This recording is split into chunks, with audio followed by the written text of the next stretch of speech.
Hey everyone, welcome back to the Showboys podcast. Thanks for tuning in. This is the finale. This is the end of the road for season 2 House of the Dragon campaign series. Chad and I have taken over the summer here at Showboys and have been following this show for the past 8 weeks. How happy Chad is about that. We've chose to do this tonight. I'm not sure. We'll find out. But we'll switch up the programming after this. But this was definitely a lot of fun. We'll be doing it again because there's apparently a new season. Obviously, a new season. There's no way to get away from it at this point. And I'll just say, if they wanted to go down this road with this season for this finale, they should have done a two-part split on the season like they did and did 6 and 6.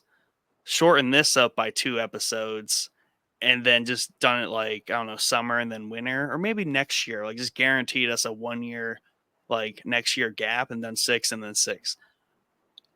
If that's how they wanted to write it, apparently that's the direction like they wanted to write it. They should have just wrote it that way and executed it that way, because this just doesn't feel entirely right, though. I don't know. Yeah, so it's funny that you say that, because as I was watching this episode and it was getting closer and closer and closer to the end, and I there wasn't was checking the time. nothing fucking happening. It was just I knew that it was getting closer and closer to the end. I thought, I was like, are they going to be like at the end of the episode, like, by the way, there's 2 more episodes? Like, that's what I was hopeful for. So I was like, that would have been kind of dope if they did that. Like, they told us it was 8 episodes, sold it as 8 episodes this whole time they've been doing it, and then they were like, oh, by the way, there's 2 more episodes, so chill out, don't get so pissy. But I am pissed because that didn't happen. Yeah, I don't know, dude. It's just, I hate to be the guy that bitches about, because we did this a lot on Shogun, where it's like, where is the action in these shows? Like, we're talking about the samurai, and we're in the middle of a fucking medieval war right now. And we saw a single battle that was like, what, 5 to 10 minutes long in season? Yeah, 15 max tops. It just feels like this entire, now that we're at the end of it, it feels like this entire season was just build up that didn't have any payoff at the end of it. It was just complete build up all the way up, and nothing capped it off.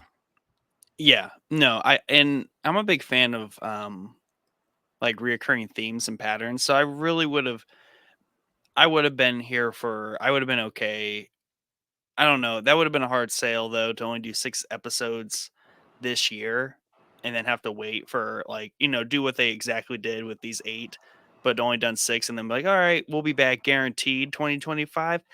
Maybe I still would have been mad. I still would have been upset. If they would have done like a 6 episodes and then wait like 3 months and then we get like a holiday, another 6 episodes, that would have been really tight, because I feel like because of the, I guess, pacing issues and like story arc issues we've lightly complained about or just wondered about and hoped for the best for the past 7 episodes. 6, compacting this into 6 episodes and then giving us like maybe a 12 episode like campaign here for this year would have been right, because at this point I do strongly feel that they stretched things out, repeated themselves. The Allison thing is just like really dragged out poorly. I am okay with Damon's story arc for the most part. I think that was a pretty appropriate way, I guess, to get him to come to that conclusion. But it was a lot of like, is he gonna, what's he gonna do? And could have, basically all of this, everything they covered in this season could have been compacted easily into like 6 episodes or easily less. Yeah, if you cut out probably more than half of the Rhaenyra arguing with her council scenes from every single episode, that would have eliminated you down probably 2 episodes. So yeah, I mean, here at the end of the day, we were okay with the first season because it was laying the groundwork and setting up the war, right? So we assumed, and I think everybody assumed coming into this, that we are now in wartime. where it is now seemingly that's where we are at the end of this, as we have everybody rolling out to war. I So think I think in contrast to season 1, the issue we have when we look at these 2 seasons now as complete things is season 1, in a lot of people's perspectives, went too fast, and there's too much and not enough at the same time. Because they spent 4 or 5 episodes in the past with different actors, and then we did a huge time jump, and they all aged. We had another time jump where they all had kids. So, but like that made sense that they kind of had a whole season of like backstory, and not it would have been poor to like stretch that out any further. So like it was a creative choice to slam all that backstory into a season.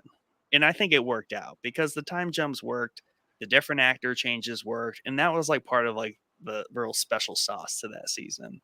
Um in contrast to this season, we span all but maybe 4 weeks of time. So like the time jump management has completely changed. Like they've completely done away with that. We're working in a completely different time frame, and really, we just had a whole season. Granted, it was 8 episodes and not 10. It would have been better with 10 if they got to some action. But I can get why they didn't start the war. But just in contrast to season 1, when you look at it as a whole, it's like for season 1 did so much and got so much stuff done. yeah, There were so many even big family moments as this family unraveled apart. And then we just literally had a whole season, um, like 9 hours worth of just 4 weeks and everyone getting ready to go to war. Could have been yeah, done before if we would have went with pacing of see, that's the thing. That's where it get like I'm really on the fence with like they could have done a 10 episode season and done all this in 5 episodes. absolutely. Oh yeah, absolutely. Without a doubt, they could have done this, and it sucks because this episode, had it come halfway through the season, would have been a phenomenal episode. So Like good. this would have been one of the best episodes of the season had it come episode 4, episode 5 in that Yeah. range. But Oh yeah. as a capping point, as a finale, and now we have to wait another 2 years to get any sort of, and I don't know if it's because so many people complained that the first season went too fast, they decided to No. slow it down a little bit. I can't imagine But they that's didn't it. slow it down a little bit. That's the thing is you can't really compare it to season 1 because they completely didn't even slow it down. They completely just redid their approach to it. Yeah. We went from It covering like 40 years to 4 weeks. Right. Yeah. Yeah. Exactly. An entire season covering that amount of time and then 4 weeks here. And I like now at this point, after watching this episode, it does maybe seem like they're stretching this story out a little longer than it maybe needed to be. So, I yeah, and that's a little concerning, but it's a little concerning the way they structured this season in hindsight now. Um, I get why if that's the decision because they're like, wow, season 1 had its issues but was still very well received. Let's milk it. Like, let's not make this a 3 season thing. Let's make it a 4. And if they keep at this yeah, pace, it's going to be 5 5. seasons. Yeah. Yeah. Um, I don't know, but yeah, Yeah. I just I know didn't that. hate it, but I'm just not. I'm confused. Yeah, I didn't hate it either, and there's actually some scenes from this episode that I absolutely loved. So, but that being said, and really this could have been mitigated by showing us one of these off-screen battles that take place throughout the season, whether it's the Yeah, the burning mill, like just seeing a freaking 30-second montage of the fight there would have been sweet. You know what I mean? And I hate to yeah, be the dude that's arguing about action, but we do have a show about action, really. I mean, it's medieval times. There's dragons, there's swords. Like, we want to see some of that shit. And Game of Thrones was always good at balancing those two, where it would give you the heavy dose of political intrigue through multiple different storylines, but it would always have a capping point of the big event for the season. And it just felt like the big event for this season came in episode 4 with Rhaenys dying, or whatever episode that is. I think it was 4. That felt Yeah, like the big moment. yeah, and it was episode 4, and I think that really set a good pace because that kind of made up for season 1. Granted, there's a lot of reasons why season 1 shouldn't have a ton of action, but Right. still had action in it. And that's the thing is it's not. Arguably more in a peacetime, the peacetime of this story, we got more action in season 1 than we did in the wartime season Mhm. 2. And that's okay. So, and if you want to widen the net here, technically the Eric brothers had some action because they had a sword fight, but it's also not hard to simulate the intense like climaxes of Game of Thrones because Game of Thrones, granted, like especially the early seasons, like there weren't big battles and there weren't like huge conflicts, but we had like very intense like coming to a head character wise, people dying. We didn't get any notable deaths other than Rhaenys this season. We didn't have any major conflicts among characters because, like, even the fact that like Cole and the Hightower dude like did not have like a fight or something like that would have helped. There was just the problem here is that the second half of the season had no conflict at all or any Right. sort of like um, I don't know because like even the end even the episode where Tyrion kills his Tywin, like that wasn't a fight or a battle, but it was No. like an awesome tense episode. Episode 1 of this season even did that in the last 10 minutes where we have cheese and blood like going through the castle and like doing their thing. So I guess I'm a little stumped at why the last 4 episodes of this season are void of anything of that sort of Yeah. magnitude. Yeah. Yeah, nothing. There wasn't even really a cliffhanger moment for the next season. You know what I mean? And that's another thing. And I get that maybe they're trying to break away from Game of Thrones, and that's fine for them to do. I have no problems with them doing that. They don't want to follow that formula to a T. I get it. I honestly, we'd probably be bitching on here if they had followed that formula to a Yeah. T. You know what I mean? But when the most exciting part of your season finale for season 2 was the fact that we got The Last of Us and the new Game of Thrones spinoff scenes at the beginning, that's a problem. You know what I mean? If your trailers at the beginning of your show for your future shows are better than the episode that you're about to play, there's a big problem. And that's how I felt. I felt like when I walked away, I was like, can't wait for The Last of Us season 2, and I can't wait for A Night of Seven Kingdoms because we got trailers for it and they look dope. But yeah, dude, I don't know, and it sucks because they're Dang, I like I shouldn't skip said, the trailers. yeah, you shouldn't have, yeah, yeah. That's It's crazy. not. So they even packed those surprise gifts in there Oh for yeah, dude! It everyone? was the right when you turn the episode on, it Yeah. went through like a montage of all of the HBO shows, and then it's nothing long. It's like Oh, maybe okay. 15 seconds of The Last of Us season 2, and 15 seconds of different scenes from A Night of the Seven Oh, Kingdoms. wow. But yeah, that's a problem. You know what I mean? I just feel like that's an issue. When I felt like I got more out of your pre-episode trailers than I did out of the episode that we've been waiting for 8 weeks, and the building point that thought we were waiting for 8 weeks for. Like this was going to be the battle episode. You know what I mean? We didn't Yeah. get it in episode 7, so Yeah, and the most intense scene on any level is the last scene, the montage of everyone getting ready, which was awesome. But like sick. Yeah, even if there was like an intense scene where Reina actually gets her dragon, like we didn't even get to see her get her dragon yet. right. Um, so like yeah, there's just a lot of things that I feel like they could have done. We could have got a dude. So jumping ahead, but it doesn't matter at this point. Spoilers here on out. Um, I would have been happy with like cuts to black, and then you give me 10 minutes catching up on what the hell Otto is going down Dude, Otto yeah, Road. so I guess maybe that was meant to be the cliffhanger moment was Yeah, but it Otto. was like 5 seconds of like him Literally, in the not cell. even. Yeah, it wasn't even 5 seconds. And to be honest with you, I didn't even notice it was Otto until like the Mhm. last second of that scene when he turned, because it doesn't, even when he turns, it doesn't even look like him. Yeah. So I guess maybe that should have been their capping point with a little bit more meat on it. Montage goes to black. Pause. Otto's riding through the woods with his boys. Ambush, fight, captured, Yeah. beaten, action, boom, Yeah. cut, then end it. Like then, and then I'm like, what? You know what I mean? I don't know. The formula was just off this episode for sure.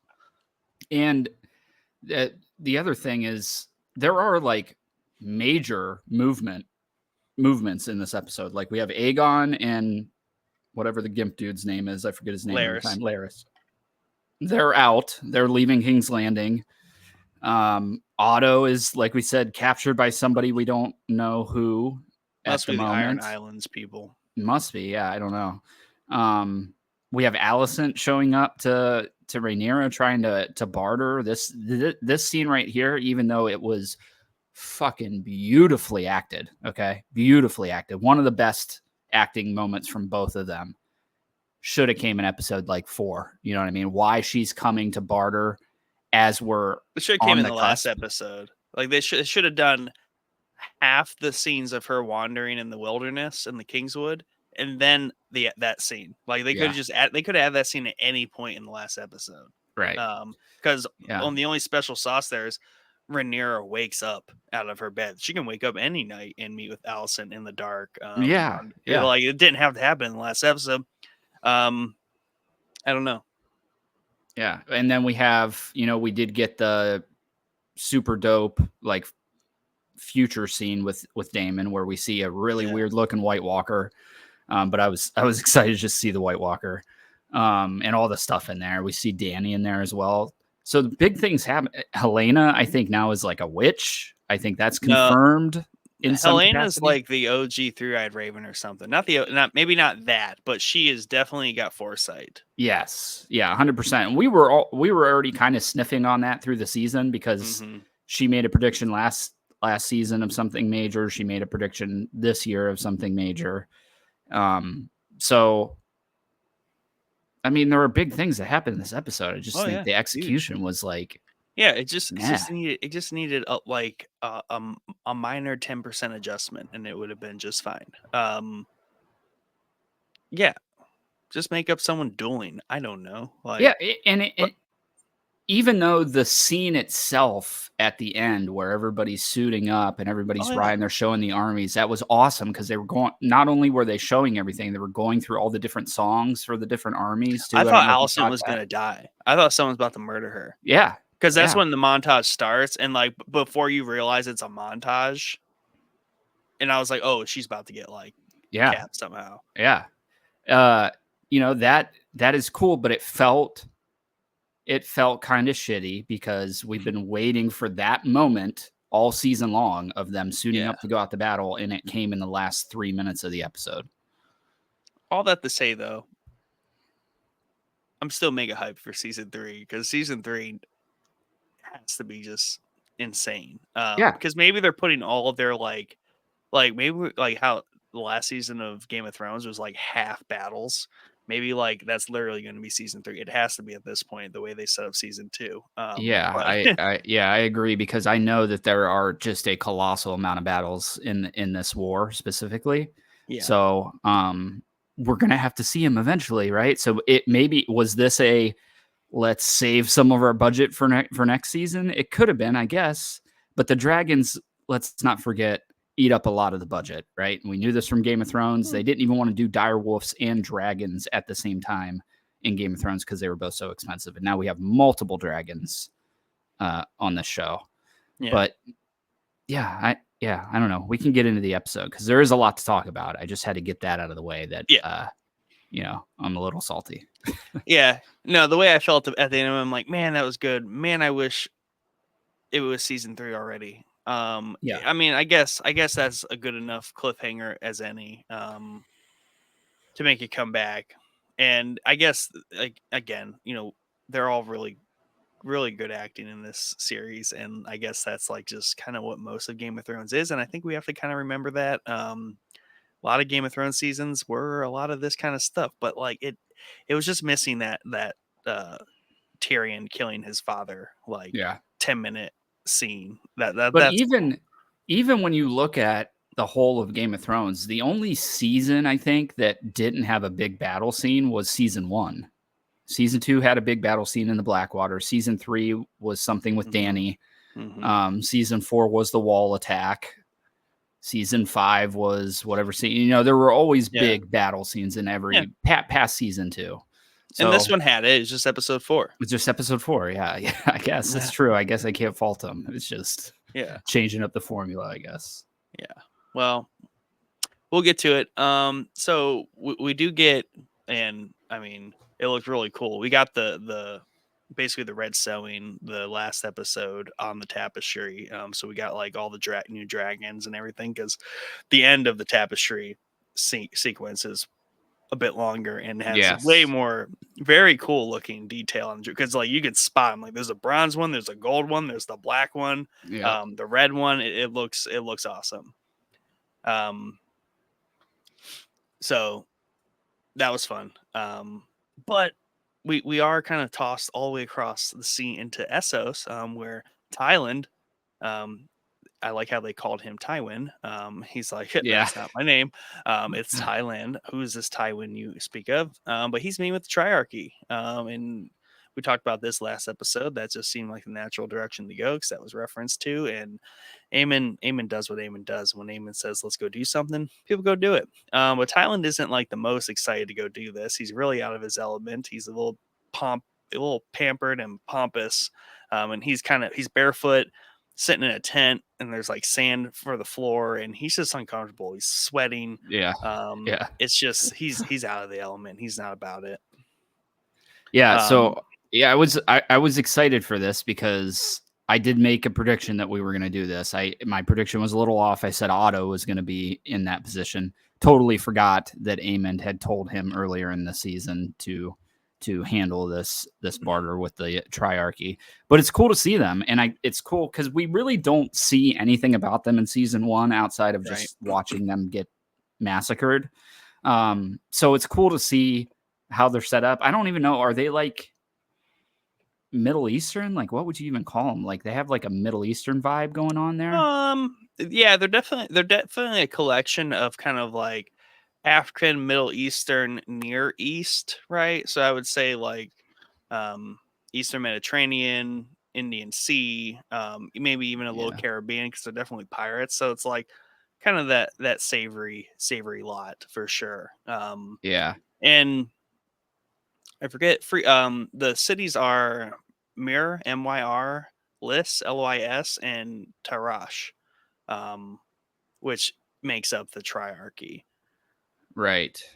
And And I Thailand think we said heard about specifically get like 100 warships. right. And I think we heard about like somebody mentioning like a Tyroshi sellsword Yeah, in either the original series or maybe those animated things we watched on YouTube. So we've heard of this place before. We haven't heard of the Triarchy outside of season 1 of House of the Dragon, I don't think.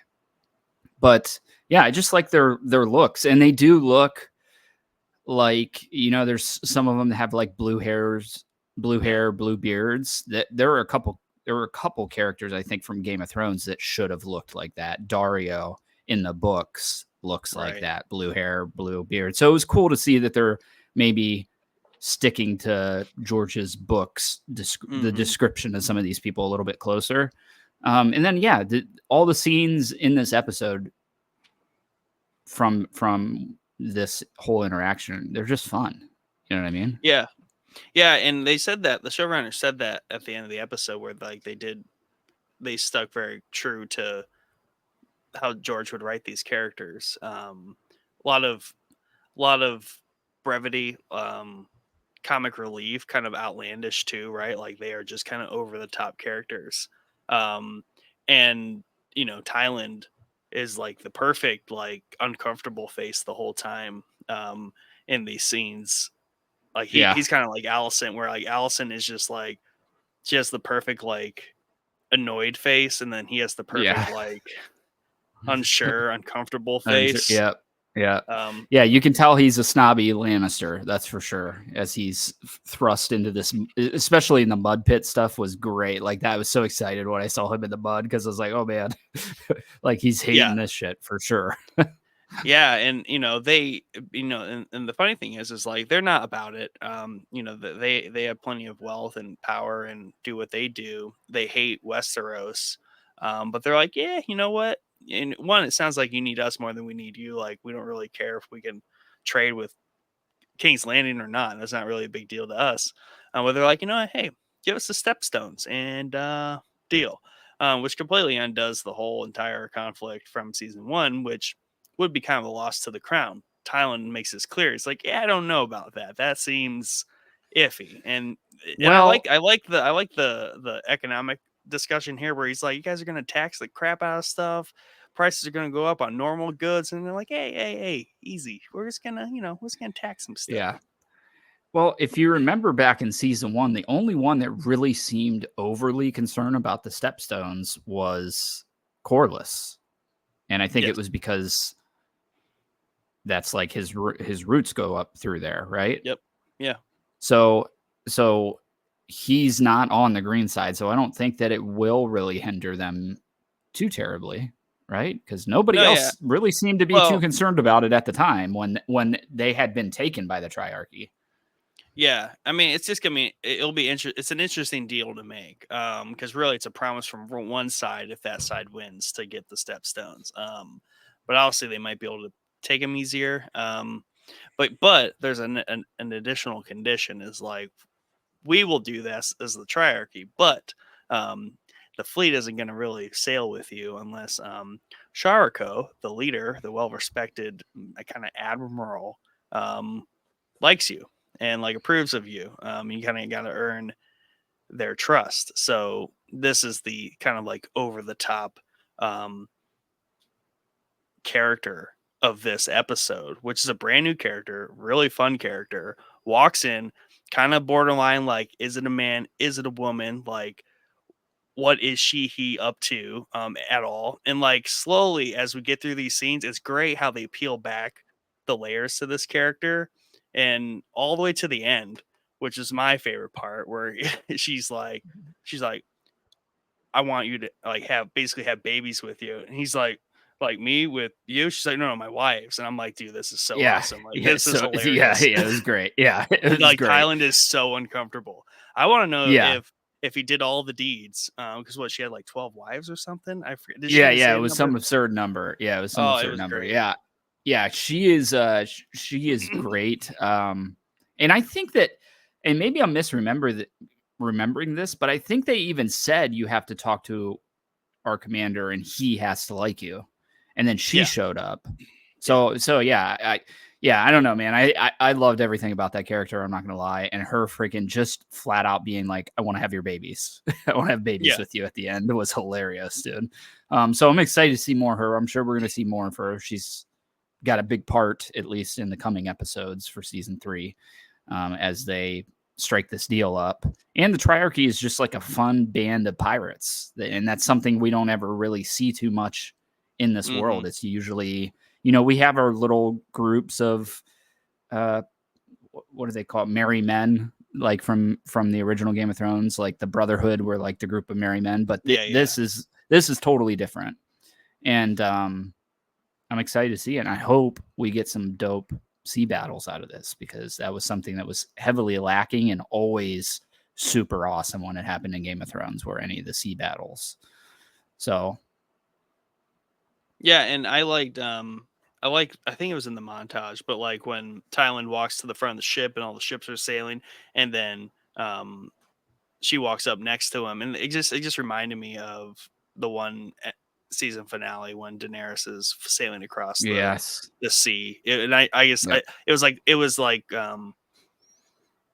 Varys, her, and like Tyrion. Like it was just cool. So yeah, I thought that was a really yep, cool scene. She just steps up right next to him, so that was fun. But yeah, those are a nice peppering of scenes in there. Tylan's completely removed from the nonsense of Westeros, and he's having to deal with the different Essos ways. So it's Yeah. fun to see Essos back because we got a lot of Essos in Game of Thrones because that's where Dany's story takes mostly place. Right. So comparatively, we don't really get that much Essos in House of the Dragon.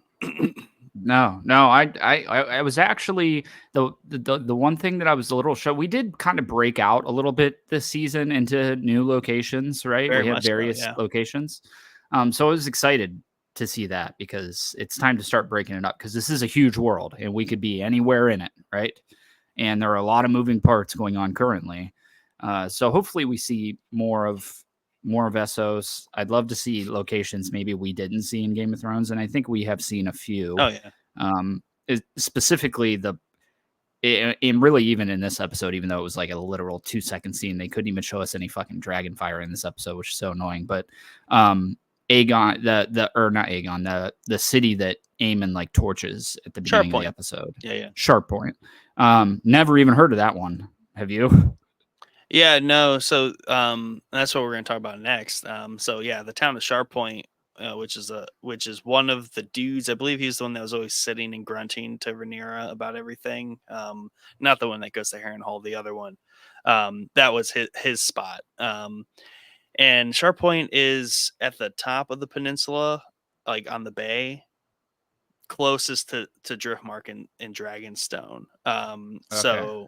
So Aemon was just like pissed, and he's like, I'm just gonna go burn the closest thing to them, and it's kind of payment for that town siding with Rhaenyra. So he definitely is just kind of like letting one loose there, because he feels bested, he feels kind of upped, and he Well, he isn't. should. Yeah. Yeah, for Yeah. sure, and He ran like a coward from oh, Dragonstone. rightfully So so. Yeah. yeah. Um, so yeah, he's happy about this like little victory, but like no one else is, and this is like the cracks in his armor kind of starting to show, and he kind of unravels a little bit in this episode. He does. Um, Yeah. so yeah, that was the only like glimpse of like action, I guess, in this episode. Is we see a burning town in Vagar, Yeah. After the terrorizing. event that took place there. Yeah. Yeah. Um, over on King's Landing, Laris and Aegon. Basically, Laris is he goes to Aegon, and he's like, I think Aegon was about to take like milk of the poppy, and then like Laris barges in and like interrupts it. So he was kind of annoyed. He was like, "God dang it! Like Yeah. I was He's just about to trying to get get his freaking opium, man. Let him go. my opium fix and like take a real good nap, and like, ah, Yep. freaking Laris." And of course Laris is coming in there. He's like, "Yeah, shit's about to hit the fan." And actually, the NPR article was hilarious, and they had a few nice quips in this for this episode, because they're like, not necessarily master of whispers, more so master of like knowing which way the wind's blowing, or master of like reading the room. Right. Yeah. Like Yeah. he's just basically like, shit's about to go real sideways. Either your brother's gonna kill you, Rhaenyra's gonna show up with a bunch of dragons. You're technically king. We can just leave and come back later. And pretty wild plan. I don't know how the comeback later part is really gonna play out, but I get the notion, because obviously because Rhaenyra, she makes this clear to Alicent, like Aegon must die because he is the um unrightful king. You can't just like pardon the unrightful king. Like Right. they must be slain. So him missing would be a big problem. Problem. Yeah. Yeah. For a lot of reasons. So, um, yeah, this is Laris kind of trying to hatch the plan here to be like, we should get out of town. I can arrange it. It'll be okay. And we get some odd details from Aegon, and we actually finally see a little bit of his personality come back, where he's kind of this self-loathing character, where like, even in like in this very dire situation, he's kind of like comically self concerned. His Yeah. his problems right now are obviously still pointing at himself, and like the one big one is like, my dick, man, it's like exploded. Yeah. Yeah. Like, Yeah. jeez. Yeah. Yeah. This scene was good. I think the plan is weird. I don't know where they're going with the plan. I guess we'll have to see, but it does seem odd because I don't know that you can just dip out, disappear during all the bad part of the war, and then come back at the end and be like, oh, by the way, I'm Yeah. still king. You know what I mean? Like, it just Yeah. seems like poor planning. And he seems oddly, even though he kind of pushes back on it at first, he's like quick to be like, all right, yeah, whatever, let's go. You know what I mean? Yeah, I mean, I think obviously he's very self-centered and focused on like the now, his problems now, but I think he eventually comes around to the idea like, well, I don't want to die necessarily. I kind of am trying to live here. I'm not doing anything else, I guess. Like it's kind of where his mind's at. It's not like he's like, one, I'm not going to be able to do anything if anything does happen. Um, two, Right. I'd still rather live. Um, And I guess this does kind of close up like a question from last episode where Laris said something along the lines like this might be his last time to rest. I mhm. guess that confirms Yeah. that little portion at least, because they're not going to be resting anytime soon, on the run, if you will. But Hop in the oh, they said it in the one episode, the wheelhouse. That's what they call the wagons, the wheelhouse, the whack, wheelhouses. yeah, Yeah. yeah. So yeah, I don't know. We'll see. I'll have to see where it's going to go. You know what I mean? This is Yeah. just like this is a snippet for season 3, season 4, whatever. Yep, and that's half the season. And half the season is just like kind of confirming things we already mostly knew, and then the other half is, hey, check back next season to see where this goes. Naturally. Um, so then we go on to Rhaenyra's dinner party with all her dragon riders. This scene's fun, just because Ulf is being kind of like a fool. He's Yeah. being Ulf, like he's at a bar, but he is now finally an anointed nearly knight dragon rider. So he's feeling pretty good about things. But the problem is like his humor and his, it's kind of a serious crowd here. It's serious business around dragons, and that's Rhaenyra's point is like this is very serious duties, and then uh or not Luke, Jace's point is like, you guys better really respect what's going on here. So it's hard though because like we get why it's a very serious thing, and Ulf shouldn't be acting like that. But at the same time, it's like Ulf's like, yeah, a little bit of humor would go a long way around here. But whatever. That's just me. Yeah, I mean, I'm always the guy that throws humor into tense situations, so that's always been how I am. So I can kind of understand why he's being that way. But I do believe this dude's a fucking wild card. You know what I mean? Just Yeah, because, not because I think he's going to like turn to the other side or do anything that would require a brain. Just the fact that I think he's going to screw something up major because he's not prepared for this moment. He was literally plucked out of a bar in Flea Bottom and put onto a dragon. You know what I mean? yeah. And you can see, and I like the yin and yang that him and the blacksmith have going Hugh. on, because Hugh is like put together, like ready to go, and even yells at him a couple times through this episode. Yep. Like, dude, you gotta like chill out a little bit. Yeah, because So the precursor to the dinner scene is the scene where Jace walks in on them in the painted table room, and they're kind of just like, again, Ulf has his feet up on the table, and like he doesn't even realize who Jace is, and he quickly kind of comes around there, but then he kind of treats Jace like a brother, kind of, and that also rubs Jace the wrong way. So Ulf just can't land like the temperature of the room and how he yeah, should behave. Meanwhile, Hugh, I think having been around royals, obviously been in the castle, worked for them, like he gets the tiered structure here. And I think he has a little bit more appreciation for who his family was because he's grown up knowing that his brothers or right. stepbrothers are Damon and Viserys. Now, I did manage to find and read his mother, in fact, was the Viserys's and Daemon's father's sister, who chose to be a whore. Okay, all right. So that it wouldn't make him stepbrother then. It would make Yeah, him like cousins. cousins, right? Yeah. Yeah, So interesting. Because we were questioning that last week, like how the hell does somebody of that nobility move on to become a whore, and she chose to be a whore, and that's her cup of tea, I guess. But yeah, interesting little twist there. I think it's sweet, and you can even tell like that dude's put together well. You know what I mean? yeah, Like if you slapped him right next to Viserys and Daemon, said this is their brother, nobody would question it. If you did that with with the other guy, they'd be like, "What the fuck happened to this dude?" You know what I Yeah. mean? So, yeah, I'm excited. I'm the most excited for uh I forget his name already, but the blacksmith, Hugh. Hugh. Yeah. Hugh. I got to get these names right because these are new characters. I'm excited for him, dude, because I don't know what it is about him. He's got like an Oberyn thing going on with me right now where he's just Mm. super sick. You You know what I you mean? like And I you just like want the more of Hugh. him. I like the Love the Hugh. Hugh action. Yeah. And he almost kind of reminds me of Ned in a lot of ways. Um, just quiet, subdued. And I think that scene with his wife where she's begging him not to go and her name is Oh, that's just Kat. like, yeah. Also, like that scene happened exactly with Ned Yep. when he left for King's Landing. Duty So, calls. yeah. So, super excited. I can't wait to see where these two characters go. We see them suiting up at the end of the episode here. So, they're going somewhere, hopefully in season 3. Hopefully in season 3. They might drag that out too. Yeah, for sure.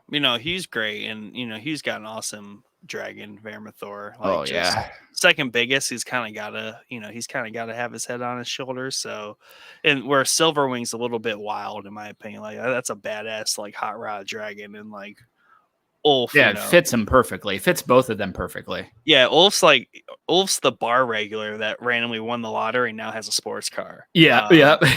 Like, that's Ulf. Yep.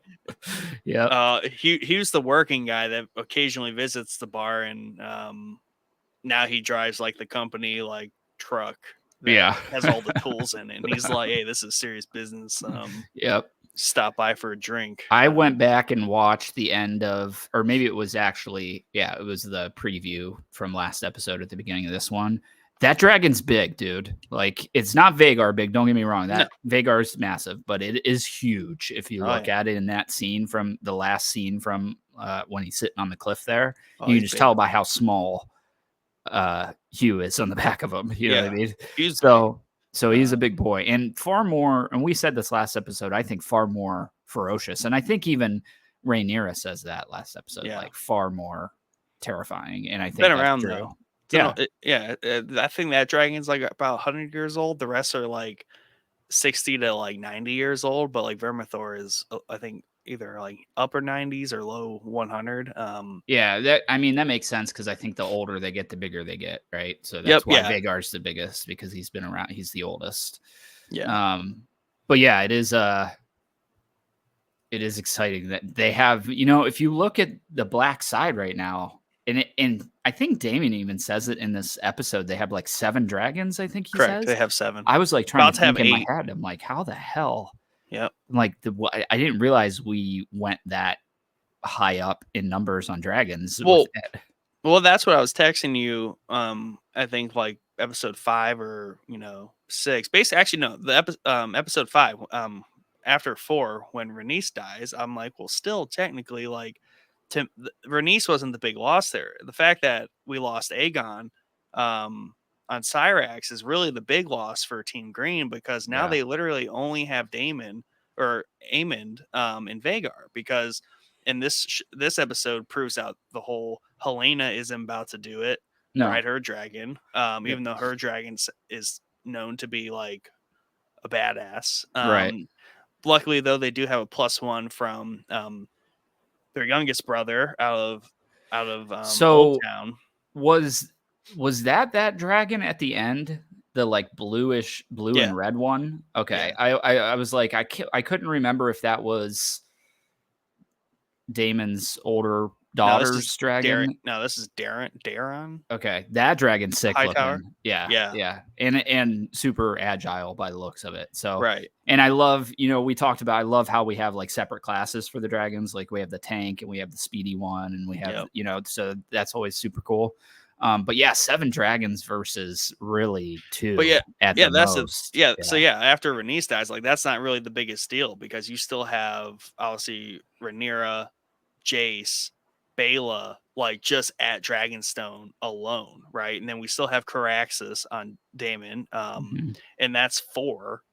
And then you add 3 instantly in like one episode with Ulf, Hugh, and Adam. And we're really I forgot about Adam. I forgot about Adam. I want to talk about Adam a little bit here, because he kind of gets brushed under the rug with Hugh and Ulf taking the center stage here. He was kind of first to get sea smoke at the end of episode 6, but quickly gets overtaken in episode 7 by Ulf and Hugh coming in here. But then obviously there's Reyna off chasing dragons up in the mountains. So they're about to have like 8 to without any luck, basically 2, Vagar and the newest one. And when you look at those numbers and you look at just flat out looking at the map of the war right now, why in the hell does Rhaenyra just not fly over to King's Landing right now with all 7 dragons? Like it'd be over. Yeah, I mean, yeah, so that's I think both like a plus and a minus to her character, especially in this episode where we're kind of repeating a lot of themes with her, where she's clearly got the upper hand. She started off very desperate. Okay, so first half of the season, she was like, I don't even know what I want to do because I don't even know what's real right now. She figures out what's real, but then she's just super reserved in terms of like, we don't want to burn everything down and we don't want to kill half the dragons and we really just want to avoid as much bloodshed as possible. So then she's trying to get the upper hand to just deter war. She gets to that point and it's just like, darn, I would hope they would have just gave up because I've got 7 dragons. Like, you know what I But mean? So it really is as King's simple Landing would as get melted though because she knows Aemon would probably burn the city himself at that point. potentially, yeah, that's definitely a possibility. And really, Rhaenyra's entire arc this season is all about like being passive. You know what I mean? Yes. Like not And doing that's what she needs to do to get her throne, basically. interesting, and it's really maybe I was thinking about this because we ended episode 7 with her like pissed on the cliffside with like 3 dragons behind her, like she's about to like pounce today. um she goes from that like point of anger at Aemon, like pissed, to in this episode like back to, I was hoping we didn't have it wouldn't come to this. So it's like she's definitely, for better or worse, like they wrote her to be really struggling with the idea of like, I'm angry, I need to assert myself and be a leader, be powerful, versus and also be reserved and restrained and not melt everything. So she seems to be a little better than like Daenerys in contrast, where Daenerys really went down like very straight shots. Like season to season, Daenerys kind of like went different directions, but always was like, I'm not going to destroy everything. Right. Um, Whereas like Rhaenyra's kind of the opposite, where she's really holding on to that, like anything Yeah, she can she's do. She yeah, even when she gets mad, she doesn't lash out. Like she right. does not lash out. Yeah. Um, And I think that's really the point of maybe even this entire episode is to show the two sides with Aemond, who is lashing out because Rhaenyra has 2 more dragons that he sees at the end of the last episode. mhm, And Rhaenyra, who's not lashing out at anything. She didn't even really lash out when her son got killed, right? There was really nothing right, there that was lashing out. But again, it is always a good idea to not rule over the ashes and go burn down the entire city right. like Danny did, right? So, but it takes just something simple to fire Aemond up and get him out of King's Landing, and then you're golden. You can literally roll in there. You know Helena's not going to do anything. Should have sacrificed everything at Sharp Point. Like maybe I know that was probably a surprise, but yeah, you're right. We're Like it not that wouldn't take far much to away. lure him Yeah, out yeah, and just lay it down right there. Yeah, maybe that whole peninsula would get melted, but yeah. It you know, happens. it You know, happens. it's It happens. war. What are you gonna do? Yeah, I mean, I get her argument of I not unleashing the horrors of what these things can do on the world, and her Mhm. father certainly wouldn't want to do that either. Right. Uh, but at some point, you're gonna have to. You have to. There's no other way. You're not gonna get these little backroom secret deals going on to get you that throne. Like it's just probably not gonna happen. Not in this moment. So even though Allison comes at the end of the episode and spiels about how they can do this, that's not gonna work, and we know that, and we know that her plan's not going to work. But it's just an entire season of being passive is very overdrawn. You know what I mean? It feels like she takes 3 steps forward and 5 steps back every single time that we get Yeah. to one of these moments. And even in this episode where she's like, we need to attack when we have the advantage. Right. But then by the end of the episode, she's not attacking. Right. So No, well, that's the other funny thing. Like everything was 3 days time, and that like there's weird timing going on. Like everyone's so patient around here. They're like, 3 days, we'll launch our plans. But yeah. Um, so just like to wrap up the Adam bit here. Adam being a good boy, just kind of like standing on the sidelines, like just at the call of Rhaenyra whenever needed. Seems to be the most probably skilled rider. He might have the most latent um, skill when it comes to riding dragons. I'm just assuming that, just I'm reading him, but also I think he's a little bit more connected to yeah, um, through Corliss, through the family. I think he's a little bit more tapped in. Next would be Hugh. Next would be Ulf. So I think Adam's in a good spot. He's got a good dragon.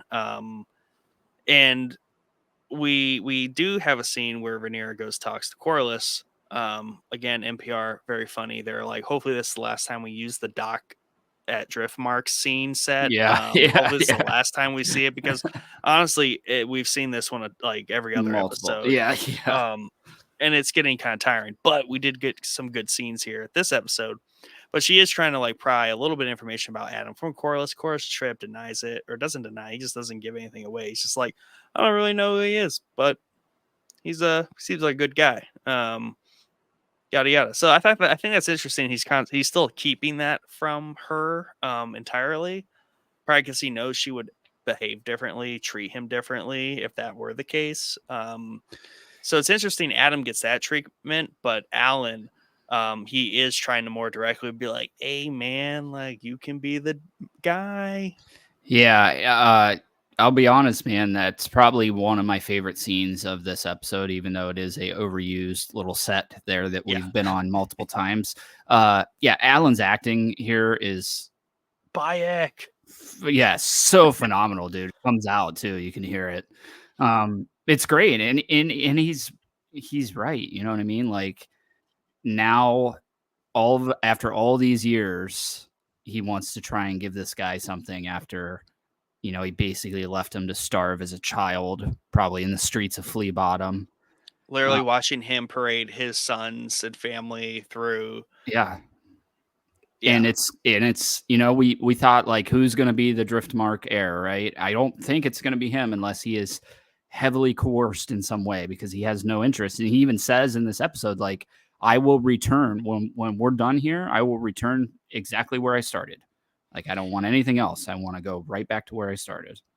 yeah, and I mean we have a terribly sad Corliss here, and he kind of takes that lashing, right? And the only other people that really ever whipped him into place was Renice, and he kind of it's weird. It's interesting they did it on the docks, and I don't know who saw or heard Alan doing that to Corliss, but he really Yeah, gave him a lashing there, and Corliss kind of just took it because I think Corliss knows he's right, but also Corliss is still just in the sadness of like he can't even.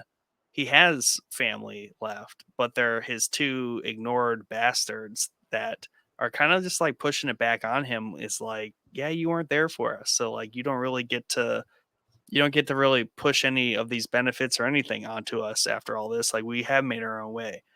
I think this is the end of, and he knows it, of his family, and this is why we don't see his house in Game of Thrones. Like this is the end. He won't have an heir. That's yeah, the issue. yeah, yeah. That's a great point. I didn't even think about We're that. watching the death of that house right Yeah, now. yeah, and it's cool because honestly, like here, Alan has every right. I mean, it's hard. It's hard if you put a modern lens on this, and you have like a illegitimate child. It's hard in the Yeah. modern world to do something like that. Back then, like that kid was probably starving his entire childhood, and now that he's grown up and strong and ready to go, you want to try to hand him stuff. Like it's cool. It's cool on Alan that he doesn't want to take that because maybe I would think a lot of people, after all these years of being ignored and now they're about to get handed all this stuff, would probably take it. right? But he's like, no, like I don't want anything to do with what you're selling here, brother. Yeah, and Which I think it's I mean, to me, it's really good writing, and it's not the easy character to write either. Like, obviously, the easy characters be like, oh yeah, of course he would be super thankful and grateful and happy that finally he gets to be like his son. Like, that's kind of the traditional story we get. So like, this is a very atypical story, but maybe a much more realistic story as to like how would that character feel like legitimately, like regardless of what they force themselves to think and do because they're just, so excited. That's usually the story we get. Like, he's just like, he's kind of standing on his own here. He's like, no, like this is legit bullshit. Like, I'm not even happy with this situation that you made me like captain of the ship here. This annoying as it is. Yeah, yeah, and it's cool because it's really when we saw them earlier in the season, Adam was the one that was kind of like this, you know what I mean? Right. And Alan They was the more flipped. subdued, and it flipped here, which is cool. Um, And I think that might be because he's seen his brother kind of take the olive branch a little bit. Like, he went down that path. And like, I think Adam has a little bit of a different scenario because like literally he was chosen by a dragon. I don't know if Alan holds that against him or just I think like just puts in perspective. He's like, my brother is already like thrusted in that position, but not by choice. He's like, I still have a choice. right, right, yeah, yeah. Out of both of them, Alan's definitely still got the choice in his hand. Adam was really thrust into that forest with that dragon, right? I mean, Yeah. there's no way out for him. But yeah, I'll be honest. I love these two characters. I'm glad we got to see them this season. I thought their arcs were really good. Um, definitely. I mean, there's a lot of good new characters here, but they're probably my favorite out of the Hmm. new characters. You know what I mean? Um, so yeah, I'm excited to see where they go, where their arc takes them. Yeah, and that's something, not to go unappreciated either, is we do have a healthy roster of new characters added this season. Hmm. Whether, even like the high towers have a few more people popping up, and obviously, the new dragon riders. So there's a nice roster of new characters that have popped up, which you Yeah, I kind of mean, we don't notice. They kind of like quietly, like all of a sudden, you're like, oh, okay, these characters are here to stay. Got it. yeah, Noted.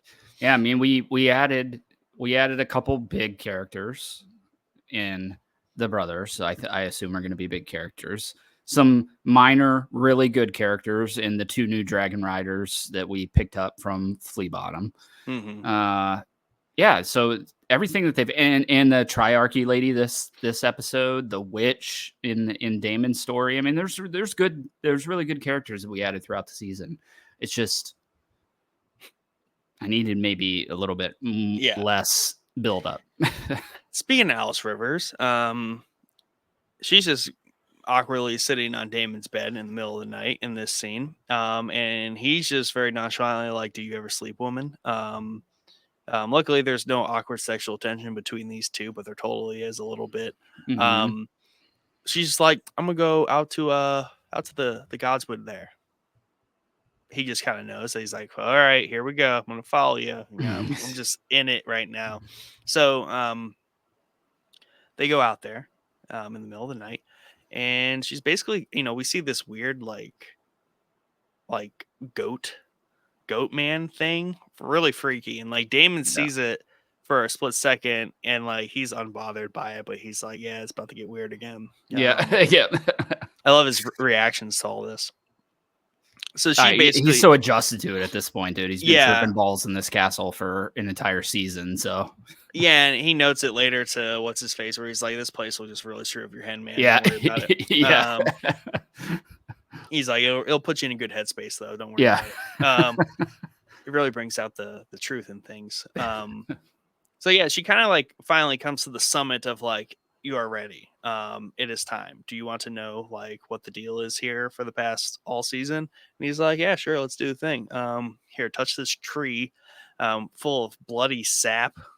Yeah, it was sap, but I would call it blood, because they always are kind of like crying blood. crying It looks blood. like. Yeah, yeah, Um, but this is where we get a very awesome sequence of things where I think it would be so cool. I always like doing this with Star Wars. I would love to erase my mind and rewatch things in different order to see how they land. So like this would be cool to watch Game of House of the Dragon before Game of Thrones, Yeah, to see how that builds over time, because this is the first time we get very literal, direct um, correlations to the story of Game of Thrones, not necessarily just suggesting places, people, things. Like we literally get the events of Game of Thrones in here and a quick synopsis of what is to come. And like you said earlier, we see Dany and her three dragons being hatched from fire.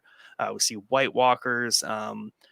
We see a whole number of things, and this is what Daemon is seeing. And he basically gets the was it the Song of Ice and Fire is what Viserys told Rhaenyra and every heir. So basically, he gets um, that story. Yeah, he gets like the better version of it though, because he yeah, literally gets the sees vision, it. whereas like Yeah, everyone else is just told about it from yeah, the dying heir. yeah. So like he gets like the literal vision. So like I'm like, oh okay, like he now knows the drill, and I'm at this point I was pretty confident in what his decision was going to be, because it was the only like natural place for it to go. Because at the end of that we get the two interesting things. Was one, obviously Rhaenyra is sitting on the throne, so that's a Hmm. very good like just accept it, bro. You're a part of this. Which is Helena in there talking, and I believe, in my opinion, that was like literally Helena, like not a Yes. vision of Helena. Yeah. That was Helena. Yes. Yeah. That's what I gathered too. Because when we flat at the end of, well, let me talk about the scene real quick. So I think we also maybe see Damon's death potentially in this thing, because I think Caraxes is the dragon that's dead that he's Mm, like walking over top of. So I don't know what that was hinting at, the dead dragon that was there. The White Walker, I was like, I had to rewind. I was like, holy shit, did we just see a White Walker? I was like, yes, we did see really weird looking. I don't know what's going on with the White Walker's face. I don't know, something's off, but it's still cool to see a White Walker. And then yes, Danny was really cool to see. But to move to Helena, she's talking when we flash to her on that balcony before Aemon comes out. She's saying, you know what you have to do, or whatever she was saying to Daemon in the dream. So I think that was certainly her in there talking, mm-hmm, right? mm-hmm. Yeah. Yeah. So I want to know more about Helena. She's been a sleeper character, literally sleeper character. I feel like she's like first half of the season, she's literally napping in Yeah. depression.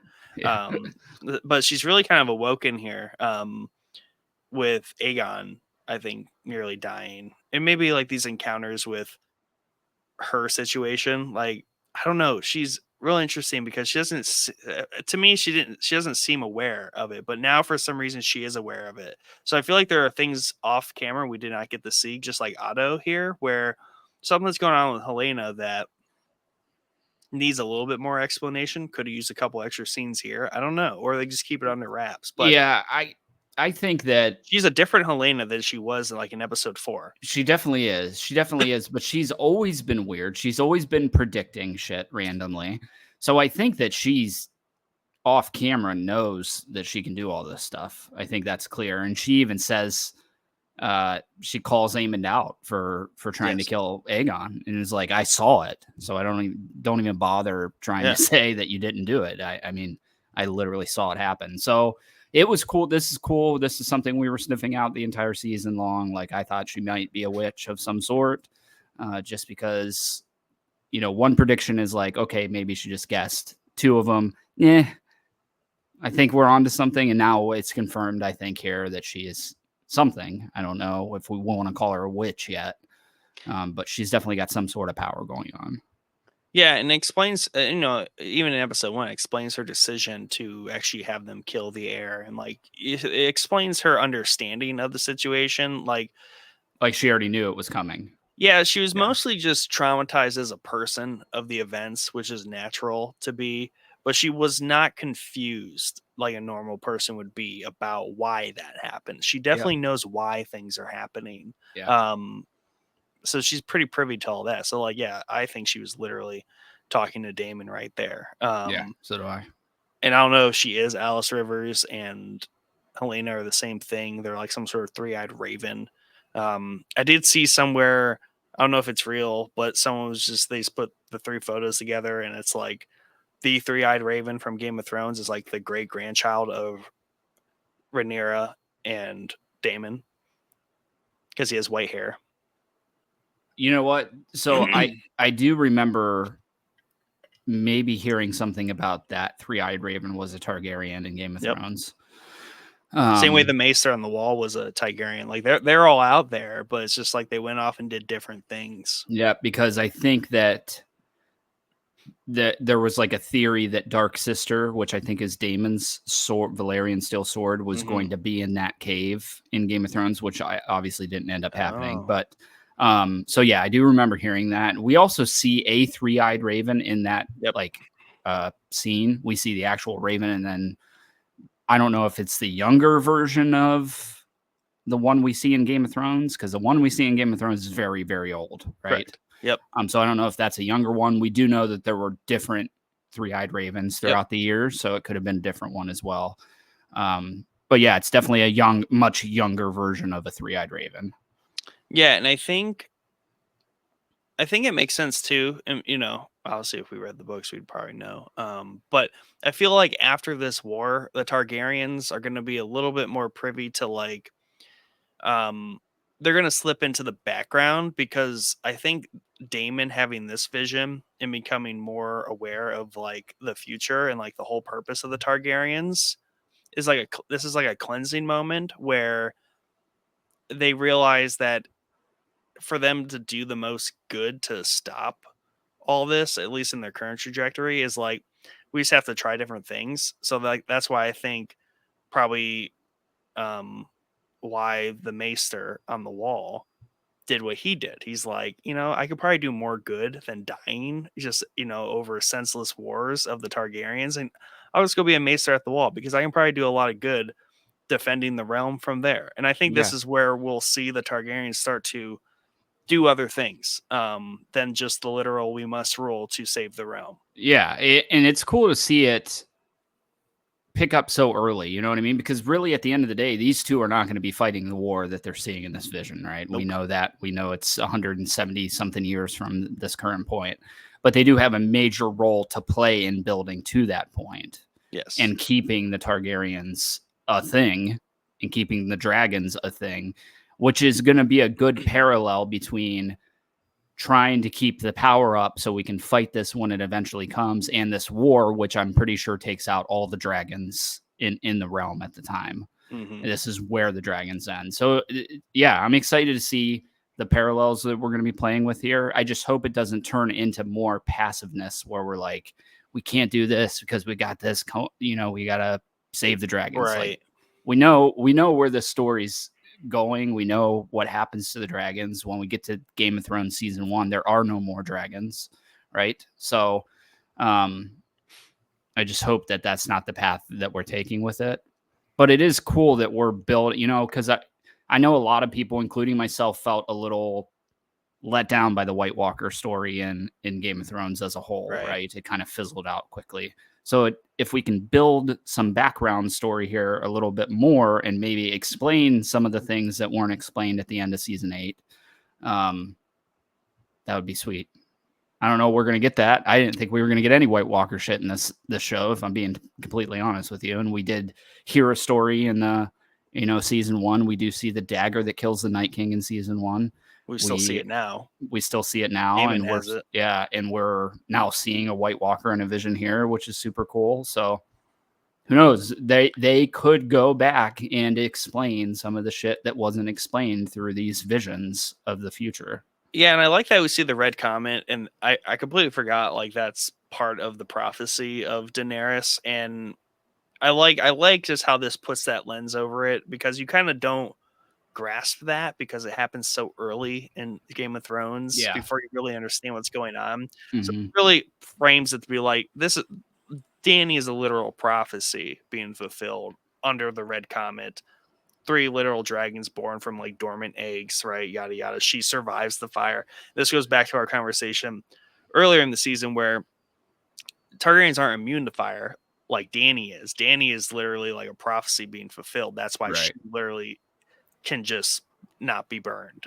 So yeah, that stuff's all cool, and this is a really cool add to it. It adds the gravity that Damon's story arc needed. Granted, nothing like too spectacular or cool. Like, I think it'd been cool if it was all kind of a dream or kind of an illusion, but it wasn't, and that's fine.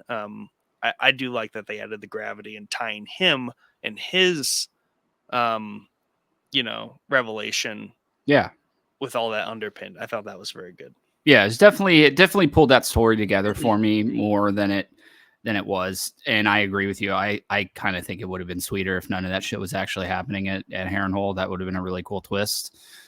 Didn't pan out, and that's fine. And I think that what we got at the end of the story is good.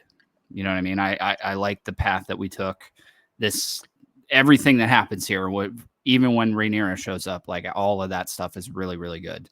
Yeah, So and I think Damon's been so flip floppy his whole entire life.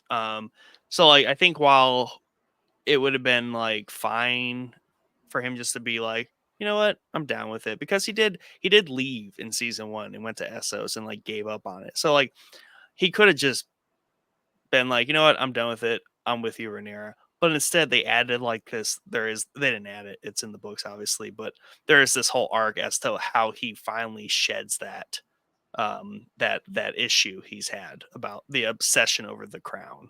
yeah, and I'll be curious to see if the reason that happens in the books is this vision of the White Walkers, or Right. if this was added for the show. You know what I mean? Because I Yeah. don't know. I don't know what it. I mean, I guess it could have just added it for the show, right? Because Well, really, I think that the White Walkers are very different in the books. Like but I they're mean, yeah, not what they Alice are. Rivers is a known big character in this book, so it's like apparent there's an important reason that was added in there. Right. Maybe I don't know if it literally was to undo this character's obsession of the crown, so he could become more useful to the greater purpose, or what. But it works out. Yeah, and it does. And I hope that now, and he does seem fully committed now. And I think they even hinted at it. She's like, if you leave me again, it will be at your Yeah, peril. And he's like, yeah, I'm solid. So I'm yeah, happy about that, because I really do feel like if you look objectively at Damon's story, like he was really wasted for this entire season. You know what I mean? yeah. But As it's a kind of a whole, stronger character for it he now, is a stronger character for it. Yeah. now he has a singular obsession that is not just this pointless crown that will get everyone killed. It's Yep. you know for the queen who ought to be. Yeah. Um, so also kind of intertwined in here is Sir Alfred. So what you said last week, Harrenhal is not on the other coast. It's literally like just north of King's Landing, south of the Vale, right? It is right by the God's Eye, which is on the right east side of the continent, not over Did toward the I Iron say? Islands. You Did said I it was say it toward the was over Iron on the other Islands. side? Yeah. And that's fine, but it was just that made sense why it was taking Broom here so long to get there, Alfred Broom to get there. But I don't know what took him so long, because Hall's not that far. Um, Let me look at from the map that I was looking at, because I'm pretty sure that it was a decent distance. I mean, if Oh yeah, so this one shows it literally right next to it, huh? yeah, it's right Let there. me look at the map that I was looking at last week and what I was mixing up here. But Sir Alfred Broom, he finally arrives at Harrenhal, and we kind of we get him talking to Damon. And I do like this scene because he's like, hey, can we kind of have a word in private? And he, go out to the Godswood. That's where Broom's like, do you hear that? And Damon's like, you'll get used to it. This place will mess with your head for sure. But interesting, Broom here is kind of suggesting that Damon is like, you have the backing to basically be a king. We need a king. And this is Broom kind of doubling down on the whole, you know, I don't want a woman in charge kind of situation he's been doing this whole season. And kind of lied to Rhaenyra, was like, I am deathly loyal to you. No worries. Goes and talks to Damon 4 episodes later, and he's like, no, Damon, you got what it takes. And Damon, I love Damon's reaction, because he gives no reaction. Kind of, he's like, huh, that's interesting. Did not expect you as a turncoat. I will Yeah. earmark that for later, because I've Yeah. already made up my mind. Noted, dick. So yeah, right. What I was mixing up was the Riverlands, which I thought is Yeah, what Harrenhal is in, correct? it is. I mean, Riverlands are huge. Yeah, yeah, massive apparently because the name Riverlands is all the way where I said it was, right off the Yeah, yeah, coast yeah. of the Iron Islands. But Right. yes, you are right. Harrenhal is kind of smack dab in the middle of the Riverlands. Riverlands goes from like a little northwest of the Twins up yonder all the way down to God's Eye. Yes. That Yep. lake. Yep, Yep. it's huge. That's why it's a huge population. Got a big ass army. That's why it's kind of a focal point here. And the okay, so all right, where is God's Eye at? You said It's right by Harrenhal. It's just on the right bottom of by here. Harrenhal. Oh yeah, it's right. Okay, so I believe that is that where Yep. in this episode Helena says like, "Aemon, you're gonna die by falling into Yeah, the you're God's dying Eye." of the God's Eye. And that's what she's talking about, and that's the battle at Harrenhal. Yeah, yeah. So interesting little plot twist there for us who have not read the books, right?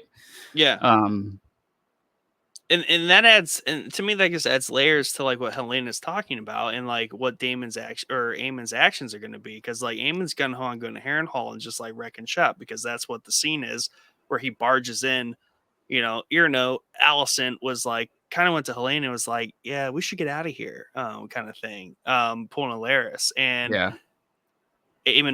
barges in and is like, Helena, we got to ride. We got to go burn some shit down. And she's like, F that, you loony. And then, Allison has a mothering moment. It's like, you dickhead. Like, don't touch your sister. Don't force her into this nonsense. So I thought that was a really cool scene. But it highlights his obsession with going to Harrenhal, fighting Damon. I do wonder, because that's like the last scene we see of Aemond is with Helena on the balcony there, which is the balcony for which they snuck out in season one, hmm Rhaenyra and all that, to go down into Flea Bottom. But I wonder if that changes his perspective. If she's like saying like, "Bro, you're gonna die if you go to the God's Eye," and like, is he gonna be gun ho to ride to Harrenhal? Like Allison is telling Rhaenyra he's going to do. yeah. So like, I think they're shifting winds there in terms of what Aemond is thinking, because he's very spooked at this point between one, the dragon situation, two, Helena not Knowing backing all this him, stuff, three, and yeah, Helena being very, very, very creepy yeah, about yeah, all, and like literally like, dude, you're gonna die. yeah. Um, And that's probably that's a good point. That's probably going to land pretty heavy with him because she tells him that, but she also tells him like, "I saw you try to kill Aegon, like, and you you let him burned fall." him So and let I, him yeah, fall. you burn, yeah. So I saw that stuff. So he has to know that she's got some sort of foresight here, right? Mm-hmm. But I don't know. He doesn't seem like the kind of guy who is going to be like, nah, you know what? I'm just going to stay away from Harrenhal and the Godswood just to be safe. I don't think. I think that he's certainly going to let his bruteness get the better of him, and we know that side is not the best at thinking, or at least Right. him specifically is not the best at thinking forward, right? Yeah. With their I mean, he plans that they was, and now hatch. he's not. Maybe he will be. Who knows? But all to say, Alfred suggested to Damon, like, "Hey, you should be king." Damon's like, "Huh, noted, dick." And he, even when he showed up, he's like, "Huh, great, yeah, Yeah. fantastic. She sent you here. This is gonna be a joy." Um, so back to the dinner at Rhaenyra's Dragon Rider party. We get a raven from Sir Simon Strong, who witnessed, just kind of observing Damon and Broom having their little private discussion. And Sir Simon, he's pretty good dude, stand up dude, nothing shady going on. He's literally like, Rhaenyra, like, might need to come like do something here, because I totally want to be on your side, but Damon's really got control of things around here, and I'm not really confident what his headspace is. Yeah. Um, Clearly he killed the dude, the Blackwood, from the other Yeah. episode. We Yeah. just No didn't get to mention see of it. it. Yeah. Yep. So that was all real. And his trip outs were just kind of, I don't know. I still have questions about Simon's reactions to things, I and don't know if it's just weird acting or what is going on there. Yeah, because he is, if you watch him through those scenes, he is so bizarre through the whole thing. And Oh I don't yeah. know if it's because he is so worried about Damon I think he's terrified of flipping. Damon. I mean, Damon did threaten him with a knife in the middle of That's the true. night. Yeah, that's true. Um, and Yeah. like he knows he's a little unhinged here. Apparently not privy to Alice Rivers and her shenanigans. I don't know. I still have questions about choices or story Yeah. scenes, all that, but Yeah. it ultimately is just like he's deathly loyal to Rhaenyra, and he like kind of tattles on the whole situation here, and he's just like, yeah, I don't know. He's Yeah. like, I can't read the room. Damon's really bizarre. He's hanging out with this chick late at night and Yeah. tripping balls. And Rhaenyra gets, she gets that note, and I thought it was interesting that she kind of has spent some time not wanting to think about Damon and not wanting people to tell her about Damon and all that. But like, still, as soon as she gets like a raven from Harrenhal, obviously she knew Broom got there, so she was anticipating some sort of message. But she does jump up right away and she's like, "Yo, this is Well, I think important that phone call." everything is coming together for her in Yeah, these last couple yeah, true. episodes, and she's like, "Fuck, screw this, dude! Like, I'm not gonna let this happen." Like, if Well, he's yeah, and she's because got all her dragon riders, and then she's like, "Ooh, this is the one other piece of news that would really be awesome if like." Do I gotta go Damon had his burn army, Damon, or do yeah, or yeah, do I have an army? Do I yeah, not have an army? I got dragons. yeah. So it is it's cool. I like this because it shows that she's like a hands-on leader. Like she's like, screw this, I'm not gonna send a Raven back and Bro, she's like, try to Adam, talk to come Damon. with She's me. like, yeah, Let's we're leaving roll. right now. Yeah, And the way she rolls up is awesome because they come in hot. Parks it right on the steps, and like she's walking into that hall full of those dudes, and I'm like, she ain't got no guards with her. Then I'm like, nothing. never mind. Her She's dragon's just got a perched up on dragon. the Yep. rooftop Yeah, there. that I was was like, oh yeah, cool. you guys are all melted if you guys even think about it. Yep. And sea smokes, circling. So I thought that was all very cool, and maybe that was their like big kind of action moment there, even though like the writing was kind of on the wall that Damon was gonna turn heel here and surprise declares for her in front of everyone. Like you said, they have even have the moment. She's like, "You." I love the way she played that too, where she's like totally accepting the situation, but doesn't really show like how she's feeling, but like just in a close like shoulder lean, like, don't ever freaking Yeah. like, let's not do this again. This was really annoying. Yeah. Yeah. Yeah. And he's And I like, "Don't also, worry, I'm gonna die. I know what the deal is. I yeah. saw this shit. I don't know if you know about it, but you might know about it." They'll have some interesting, yeah, because Oh, all she says, discussion. she's like, "You sound like my father," Yeah. which is interesting, and Yeah. So they'll maybe, have interesting discussions because really she's just heard the story from her dad, right? yeah, and I wonder if Damon, like, if something clicked in his mind where he's like, "Oh yeah, I have ideas like from things that like his brother said." Right? Because I'm sure at some point Viserys, in passing, or just suggestions of like why they do what they do. I don't know. To me, like maybe he knows that Rhaenyra knows. But it would be interesting to see some conversation where he's like, "Do you know what's like is like what's at stake?" And she's What's like, "Oh yeah." coming? Yeah. She's like, "Oh yeah." Well, it's interesting too because her dad's story was like super cryptic as well. Like he Yes. wasn't like, yeah, there's gonna be ice zombies that are gonna come and kill us all, right? He was like, it's gonna start with a cold breeze coming out of the north. It's like, what the fuck is that? A blizzard? We're gonna have a really bad blizzard. We're gonna need the Winter is dragons to coming. melt the blizzard snows. But Yes. yeah, also love that they called out winter is coming here. Damon says it in this episode. Uh, but I really love that they talk in High Valyrian to each other. Like I Oh, it's just so love good. that. It's so good. Just because nobody else can understand what the hell they're saying, but they know what they're saying. And they've always really done that, even going back to when Rhaenyra was young, they spoke to each other like that. So it's Yep. cool to see that come back.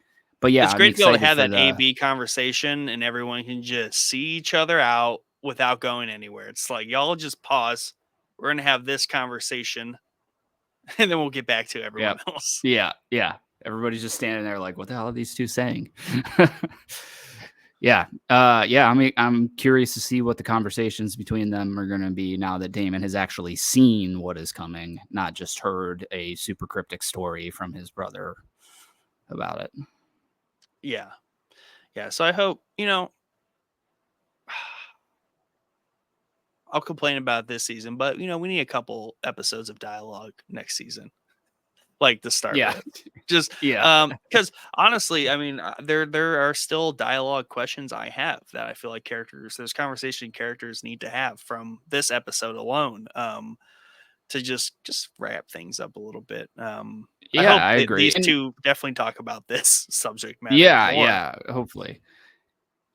At the end of the day, we're not complaining that there was too much dialogue here. That's not the argument No, that no, I'm making. I could have just used we're just 10 minutes a short on 5-minute some scene. action. Yeah, yeah, Yeah, yeah. That's it. That's it. 5 to 10 minutes of action.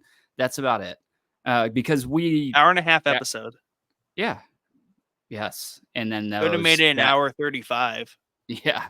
When I saw it was like hour and 10 minutes, I was like, oh boy, like, yeah, I don't know, man. And then when we were like in my mind, seemingly an hour into the episode, and like everybody's suiting up, I was like, we're not getting shit this episode. You know what I mean? We're not I getting was not anything. checking the time while I was watching it. I thought about it twice, and I'm like, nope, can't do it.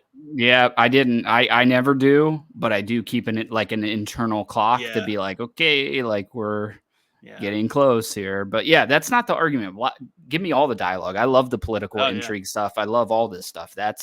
That's all on point. It just needs to be spliced up a little bit with some more action. Just give us a little bit more action. That's it. That's all. yeah. Speaking of action, Kristen Cole and Sir Gawain, they could have had a sword fight or something.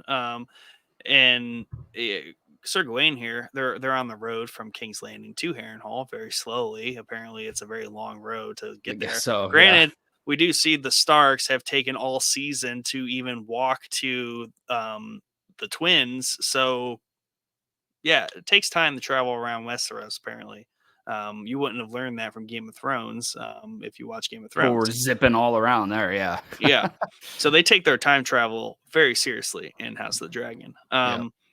But um, I guess I missed it where Gwaine like literally found out that he's sleeping with his sister Cole. But he comes on him hot, like sword drawn, everything. The dudes in the background are like looking like, this is about to get weird. If something happens, we are not standing up for Cole though. He's totally Yeah. dead. Um, Yeah. and and Cole is just, man, he went from like the most talked about character around here because we hated him so much to like just fell off after that battle. Like he is just Nothing. mopey, mopey, mopey. Like he's just a sad boy ready to He is die. a big, yeah, he is a big sad boy, but honestly, this might be the change in Yeah. the character that we needed. You know what I mean? He needed to be Yep. humbled, and he did get humbled in that battle. And he has So a this scene, great, I actually go ahead. no, I was gonna say he has a great monologue here where actually like Yeah, he doesn't for once ignore his issues. He kind of like he's like, here are my issues, here's what I ought to be, here's who I am. And like I thought it was very appropriate for his character. yeah, that's exactly what I was gonna say. I thought his scene here was phenomenal, where we're seeing a much different Cole, and I think the brother finding out was literally just him like oddly sniffing Allison's handkerchief that he had in Yeah, her hand. it's I think probably that's true. what With sparked the A that's on what it. sparked it. Yeah, that's what sparked it. So, So yeah, I enjoyed this scene quite a bit. It was cool to see Cole not being such a douche for once in the show.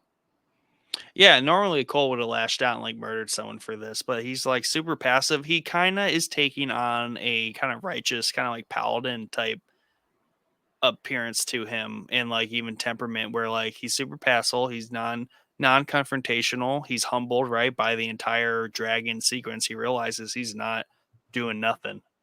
He's a checker, and Yep. everyone else, all his friends that he wants to hang with are all literal dragon knight chess pieces that just dominate. They're all queens and kings on the board, and he's just a little Yep. checker.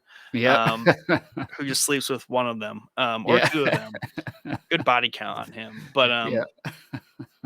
But yeah, I the way he explains it, and he doesn't lash out. They don't get into a fight, and I feel like he's just like ready to die, but like not in a throw my life away kind of sense. But he's ready to come to terms with just about everything. And I think what saves him too from Gawain here is like, yeah, all that nasty stuff you said about me and your sister, definitely true. And I'm a despicable person, but she's my guiding light.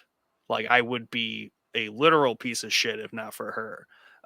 Which is it was a weird, like, that's a really nice thing to say about my sister, man. Yeah, yeah, You're yeah, totally right. I really like her too. Like I totally look up to her, and she is definitely a beacon of like hope and light in my life as well. yeah. We have that in common now, bro. So like it was so weird, but like so cool how he brought that around and was like, "It's okay, man. Yeah, it's all I right, like man. your I'm sleeping sister. with your Your sister's sister, a but good your sister's a she's good person." yep, yeah, yeah. I definitely. It is weird because when you look at it, we haven't seen much of Cole outside of that Nope. battle scene. You know what I mean? Not Nothing like the meaty first 3 of him. episodes. He was No, everywhere the not at first all. 3 episodes. Yeah. So it was cool to see him back, and he has changed. So I don't know if we're hitting the. And we talked about this before, where he could have a very um, Jamie arc here, where we end up absolutely hating this dude through the first 3 seasons of the show, and then eventually he was one of my favorite characters. Mhm. So I hope that happens for Cole because I hate him. And this moment right here, I was like, all right, well, it at least seems that he knows that he's not undying. Like Yeah. this is a humbled Cole that is sitting here. He's seen what the war that is coming brings in just the first battle that he fights during it.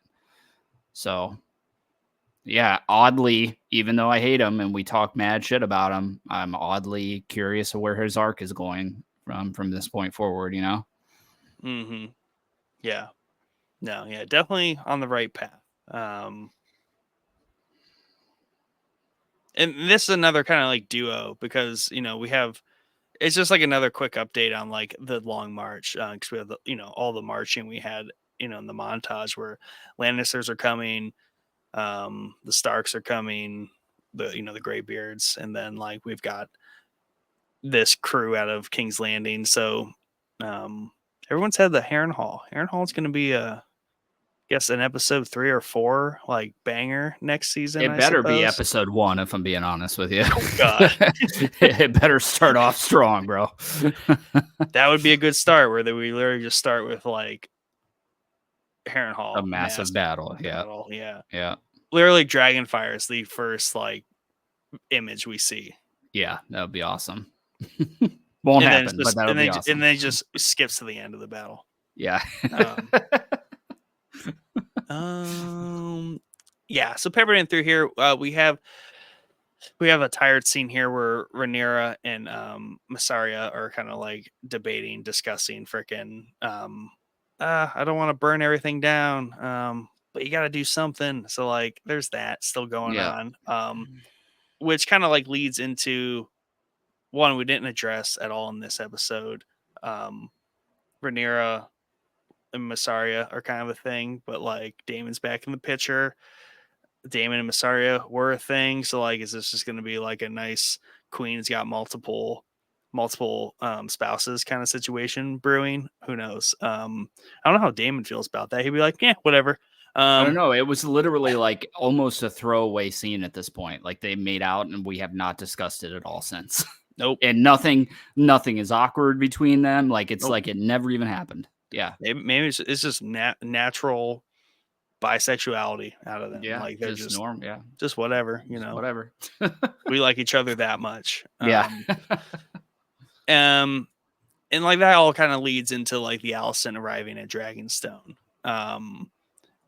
But though I missed this, we're in the Messiah Rhaenyra scene, were Hugh and Ulf and Adam like in the foreground or distance, practicing being dragon riders or something. In what? In Which the scene? Massaria Rhaenyra scene. Oh yeah, they were flying. Yes, that's what they were Okay, watching was them flying. Was okay, them flying? Yep. okay. I didn't. Okay, I thought they were just kind of. I get it now. Yep. I Yep. saw it. But you know, Allison goes to the Maester and it's like, "Hey, I need your help. Subtleness, but doesn't really disclose what. This is kind of building off of the fact that she just told Helena like we need to get out of town. Um, but ultimately, what were you gonna say? Yeah, I was just gonna say, like, she asks for passage, right? I need Yeah, passage, and I need you to not ask any questions. So I thought this was really kind of a big twist for me was Allison showing up yeah, here. Maybe that was the big twist of the episode was she just rolls in willy nilly onto Dragonstone out of nowhere. Even though they were hinting at it through the whole episode, she's like trying to talk to Helena, and then she's like, "I need passage." I thought she was asking for passage to get her and Helena out of there, not to right. go to Dragonstone, which is ended up where she. But yeah, her rolling in, I was like, "Holy shit! Like what? What is this chick doing? Like she's just rolling into Dragonstone in the middle of the night, Yeah, being all yeah. creepy." At least Rhaenyra did during the day. Met Right? her met her Yeah. in public, kind of. Yeah. Allison's just like, hey, I need to get in. I don't know who she talked to get in there. I mean, obviously they all know each other, so like her Kingsguard came Yeah. and got her out of bed. So like he's like, she's alone. I think Yeah. this will be It okay. just is a little concerning that if Alicent was so easily taken to Dragonstone and plopped on there, like their security is maybe lacking a little bit Well, on I guess Dragonstone or surrounding Dragonstone. Let me rephrase that. Well, I could see Allison getting through, but it is weird that like she did get out of King's Landing, which we did get another line of like they're locking that place down constantly. Aemond is just like, let's lock it down. It's not working, Aemond. But maybe Right. that's why she had to go through the Maester. So I believe that, but she had also to get through the blockade on like some kind of rinky-dink boat, I imagine. Yep. Who's rowing this thing and who just lets them through the blockade? And then they have to roll the Dragonstone and be like, I know it's late. I'm kind of here to see the queen. I'm Allison. Don't kill me. There's a thing. Yeah, it's just like there's a lot of layers of Yeah. like logistics while we respect travel everywhere else. Like even Rhaenyra took forever to get to and from King's Landing in her little bout. Right. So I don't know what we kind of skipped through a day. She spent all day going there. But even then, like you're doing this during the day. Like how are you getting there? Yeah. Yeah. They could have used a montage. Yeah. Yeah. Oh yeah, we needed. Now her outfit was awesome as they started this montage. Like her little cloak outfit thing is just like Hmm. awesome looking. But yeah, she's just like in the library. Grand, I love this library, and I like how the shelves are like see through where all the scrolls are, with the light in the background. That was really cool. Again, the library is my favorite set in this whole season, Yeah. It's and we cool. get plenty of scenes in it of great diversity. Whether Yeah. it's like, hey, we're sending all these peasants to die, or we get dragon rider planning, or we get Allison just popping up in the middle of the night. And like you said earlier, really great scene. Yeah, these two just they're really good at. I mean, I think it's direction and acting, and like obviously they don't have to imagine much because they're literally in this castle. Hmm. But yeah, like these just seem like the correct temperament and conversations that like these two characters would have Yeah. in this situation. Now I don't know if this was in the books or like how much of this kind of stuff is suggested. Like I don't know if in the histories of they're like, oh yeah, Allison makes a quick trip to there and pleads for her son's life and Yeah. Maybe. Yeah. hatches a plan. I could see it being at that level, but Yeah. I'm not sure. Yeah, this team is great, man. I think the acting here, they're always phenomenal. You know what I mean? These two together Why are they make just it happen. great. Yeah, these two are absolutely great together. And I think there's a couple things I want to point out, specifically with Allison. So young Allison in season one was a nervous freaking wreck. Okay, Yes. she was always picking her nails, biting her nails, all that stuff. And then when we got the switch to the older actress, that shit all went away. There was no biting of the nails. There was no picking the nails, nothing like that up until this point here where she begins to do it again. And I thought that was phenomenal and a great callback to that first season for a lot Yep. of things that people probably missed. Like Oh yeah. That's a totally missed scene that you didn't notice that she's not picking her nails or doing that stuff now. And I think it's because back then she's young, very much overwhelmed by everything that's going on, and then progresses to a point where she's stable with Viserys and no longer needs to really do that. But now she's back in that point. She's nervous, Allison again, picking her nails, biting her nails, and they really go out of their way to show it in the scene where they literally zoom in on her as she's Yep. biting her nails. But yeah, I think the plan, we were talking kind of like through the beginning of this, like who could be the one to flip sides. Yeah. And I don't think, I almost like half thought here Allison I was think going to I be that said person. I think I said in our episode 0 that I was like, she is the most likely. It's Yeah. at least as of like how the painting on the wall was then was like. Right. I feel like that's where her arc goes because of their history. Yeah. And I thought that's what, and really, I mean, you can kind of take this plan as her doing that, right? Yeah, she's not flipping sides per se, as in like I'm gonna fight. She's kind of like trying to drop out, but like give the better hand to the better person kind of thing. Like, hey, I'm gonna drop out as my last like favor. Like this seems like a halfway decent plan if all goes well. Go on, try it out, and maybe don't kill my son, but you're totally gonna kill my son. Yeah. Because she kind of had, she has this moment, which we've talked about her in contrast to Cersei before, and she kind of has a little inverse of a Cersei thing going on here, where Cersei was similarly weak, overlooked, kind of pushed around by her family, by the people in power. She has her moment at the end of season 6 where she kills everyone and she's like, I am done playing these games. You're all dead. Whereas Yep. like Allison's kind of comes to that revelation and she's like, I'm done playing these games. I kind of want to check out. Yeah. My revelation is more realistic in that I don't want my family to all die. Eamon's acting like a complete asshole. I thought we were better than that. Like when my dad's around, when I'm around, like I thought I had power, I thought I had control, but this whole season I've been kind of just a bag in the wind. Yeah. And I don't think it makes sense for me to continue on like this. So she's kind of going to self-preservation mode, which kind of a lot of Team Green is or is going to need to do because Laris and Aemond are self-preserving and they're dipping out. She's trying to set up the best case scenario for her family by dipping out, saving Helena, yada yada. Aemond has to start thinking about self-preservation, Yeah. or he's gonna die. So like Team Green's a little bit on the ropes at this point. Yeah, absolutely. And it is because she was almost, I don't want to say unfairly compared to Cersei, but she is kind of the Cersei of the show. You know what I Yeah, mean? But very different character. Couldn't be any different, especially right. now seeing this scene, because really Cersei would have done absolutely anything to keep her family in power. Anything. Right. And we saw that throughout the show.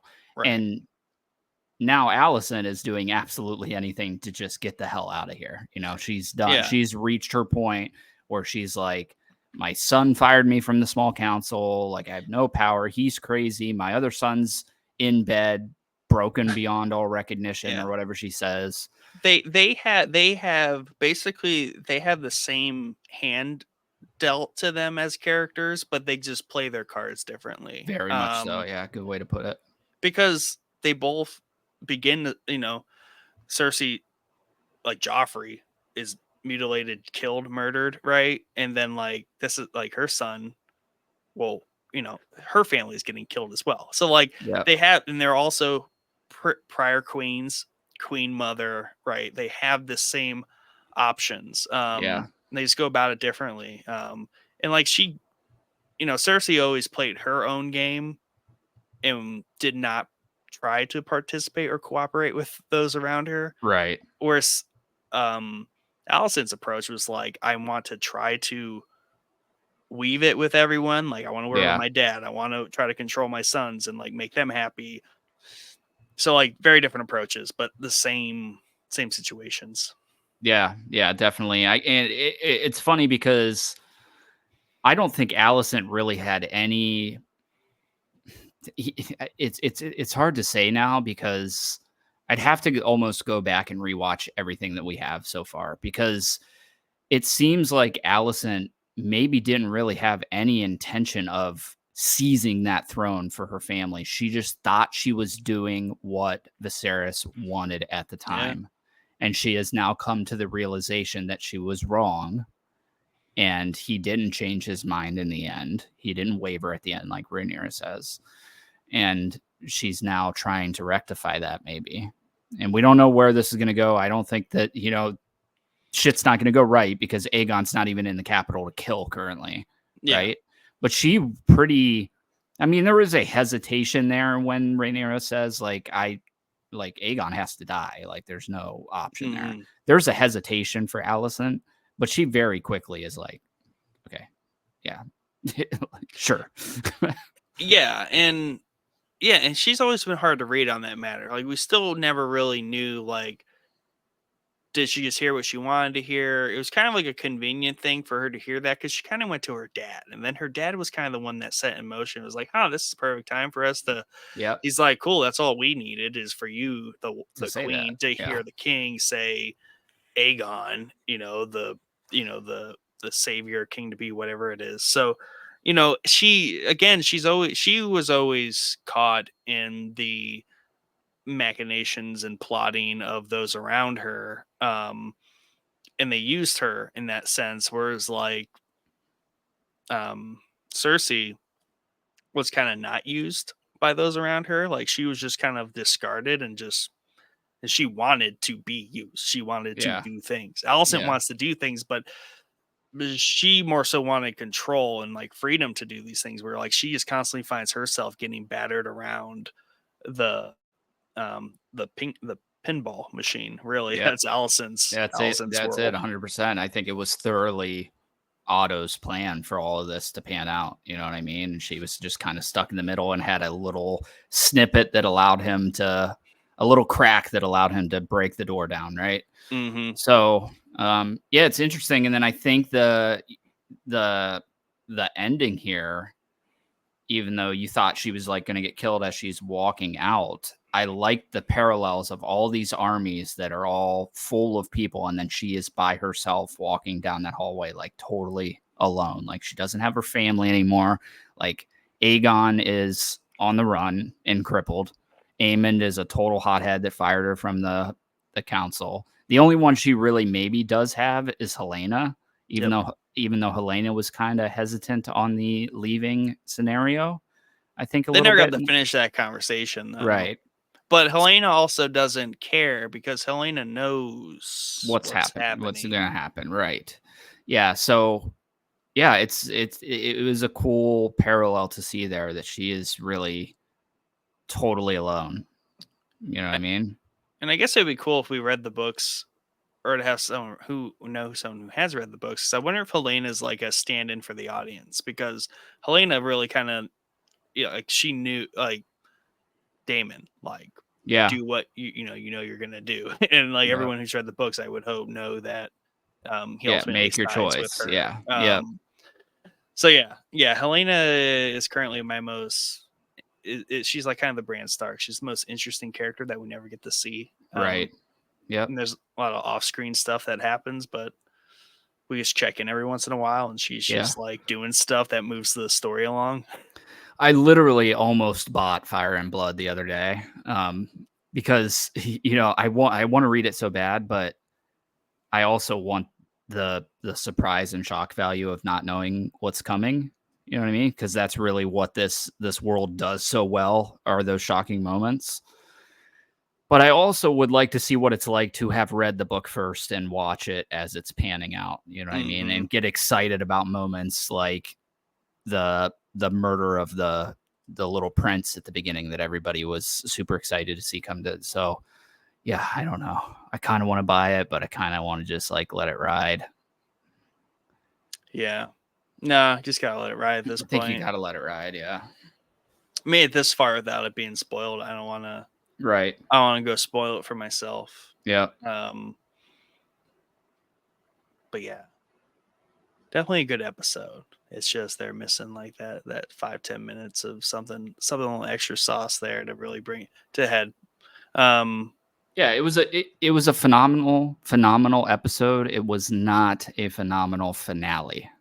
no, yeah, That's the key. yeah, and I guess the other thing is it's like episode 5, right? Like we went back to episode 5, so instead of just like rebuilding up to have another big episode, we kind of just had another episode 5 that was just packed with dialogue and just like more threads happening. Yep. In other news, Reina, she found her dragon She at the did. end. She did, and it does not have a rider by the looks of it, so I was Nope. wrong. I was Sheep wrong. stealer has no rider. Yeah. Which is the weirdest name of all the dragon names because it's just sheep stealer. Maybe Yeah. because it's truly wild and like that's just what people call it because it's never formally been like domesticated. I think that's the situation because this thing looks gnarly looking. Like it It looks does. wild. It's Like cool it's look yeah, it's cool yeah. looking. It definitely looks wild for sure. Yeah, yeah, cool. It's cool. We'll see how where this pans out. I don't like I said, we didn't read the book, so I don't know if she becomes the rider of this dragon or not. I'm assuming that's where we're heading, right? Um, is it sheep Sheep stalker or stealer. sheep Sheep stealer? stealer. Sheep stealer. Okay. Yeah. Um, yeah, yeah. I mean, I'm curious, and I like the way they handled her through this episode because it was really snippets of her through the entire Hmm. episode, like small little 15-second scenes of her like trying to find this dragon throughout the entirety of the episode, which I thought was cool. Instead of just piecing it all together at the end, right? Yeah. She's struggling out there. She's like She freezing and was, stuff. yeah, freezing and dying of thirst, and Yeah. I was gonna add something to that. Yeah. Rhaenyra's youngest children with Damon, they're off in Essos at this point, Pentos. Um, she just let them go and she just yeah, dipped. she just dipped. Yeah, yeah. Dragon. Yep. But yeah, yeah, that thing is certainly wild. Never been because that's like Sea Smoke and all them. They've been in captivity, they've been saddled and all that stuff. So she's kind of like Daenerys gonna just be like no saddle on that Yeah, thing. yeah, which would But be I would kind have of like cool. it would have been cool to like see her go through that. Like that could have also been the 5 minute like her taming and bonding with that dragon, and then like she flies off. Yeah, That would have been appropriate amount of just a little sprinkle of like tension. I think yeah, that's what we're missing is like with tension. We have like this like whole season tension of like all this stuff we've seen in the montage, but like we didn't get any like specific episode tension. yeah. And really, that could have been done there with the dragon, or that could have been done with Otto because Otto is captured during the scene. He's in a prison cell of some sort. I We really want to have, know like that could have been he could have got captured. I could have had seen like a 3 minute scene of him getting captured, yeah, beaten, and thrown in a jail. I don't know. yeah. Who knows? Who knows what is going on? Literally all we see is him sitting in a jail cell. So, Now, yeah, and we touched on this earlier, and like part of it is um Rhaenyra might be addressing the her plan with the dragon riders is to send them all, kind of disperse them. It's like we've been saying, they have numbers. Vagar can't be everywhere at once. And most of y'all are probably faster than Vagar, so just book it if you see him. So she does have a focus on the Reach, where yeah, High Garden is and Old Town. And I think strategically, those are good moves because one, we know that there's a house down there that is declared for her that is in active conflict with the High Towers. There's like a siege going on or something. We could have seen that. That would have been nice to see a little bit of snippets of that, but no. So I think she's sending them down there to address that, back them up, secure that because it isn't 100%. So it's like, let's go down there, lock that up, and also deal blow to the High Towers because that's their neck of the woods. Probably burn that fleet that's in Old Town too, maybe, yep, or at yep. least put them at bay. So I think those moves make sense. And she knows now Harrenhal is kind of like under wraps. Right. So, um, I think that's her intentions for those moves. But like Otto was going in that direction. We know there is at least a house and a conflict happening there. So Hmm. did someone win something, capture him? Like, is High Garden taken? Like, I don't know. Like, that's where my mind is going. He's Yep. not like Same. somewhere off bizarre. I don't think. Like, I don't think this is like a rogue group. I feel like someone important has him, and there was a nice victory had down there, and like things are ever more worse for the Greens. Yeah. Because Allison's brother is like, Dad's doing dad stuff, and he'll pop up when needed, and it'll be great. It's not Yeah. going great, apparently. Not going great. Nope, not at all. Yeah, you know who else I was a little bit shocked that we didn't see any of this season was Corliss's and Rhaenys's son that faked his death and dipped out with his boyfriend. I'm a little Yeah. shy. I'm sure he's going to pop up at some point in the future, right? He's going to pop up somewhere. Well, Or maybe he doesn't. Maybe he just stays off screen for the rest of the show. But I thought maybe we would get something. Uh, I've read some stuff online there, and the theory is like, I don't think this is a cemented theory, but Sea Smoke was wild or he had no rider, and like, would a dragon know or not if their rider was dead or not? So like, would it be one of those situations where it's like your dog knows you're out there and the dog's trying to find you, kind of thing? So it's like, does the dragon just not know the situation there and just assumes he's gone and dead because he just left him? Or would Sea Smoke try to go find him because of some sort of bond there? Or did um Laenor, I think his name was, die off screen and we just like he's just gone, right? Like, is there a yeah, it's connection to possible. explain that Yeah, away with the dragon? Is he out there or not? If he comes back, what's the situation with Sea Smoke? right, right.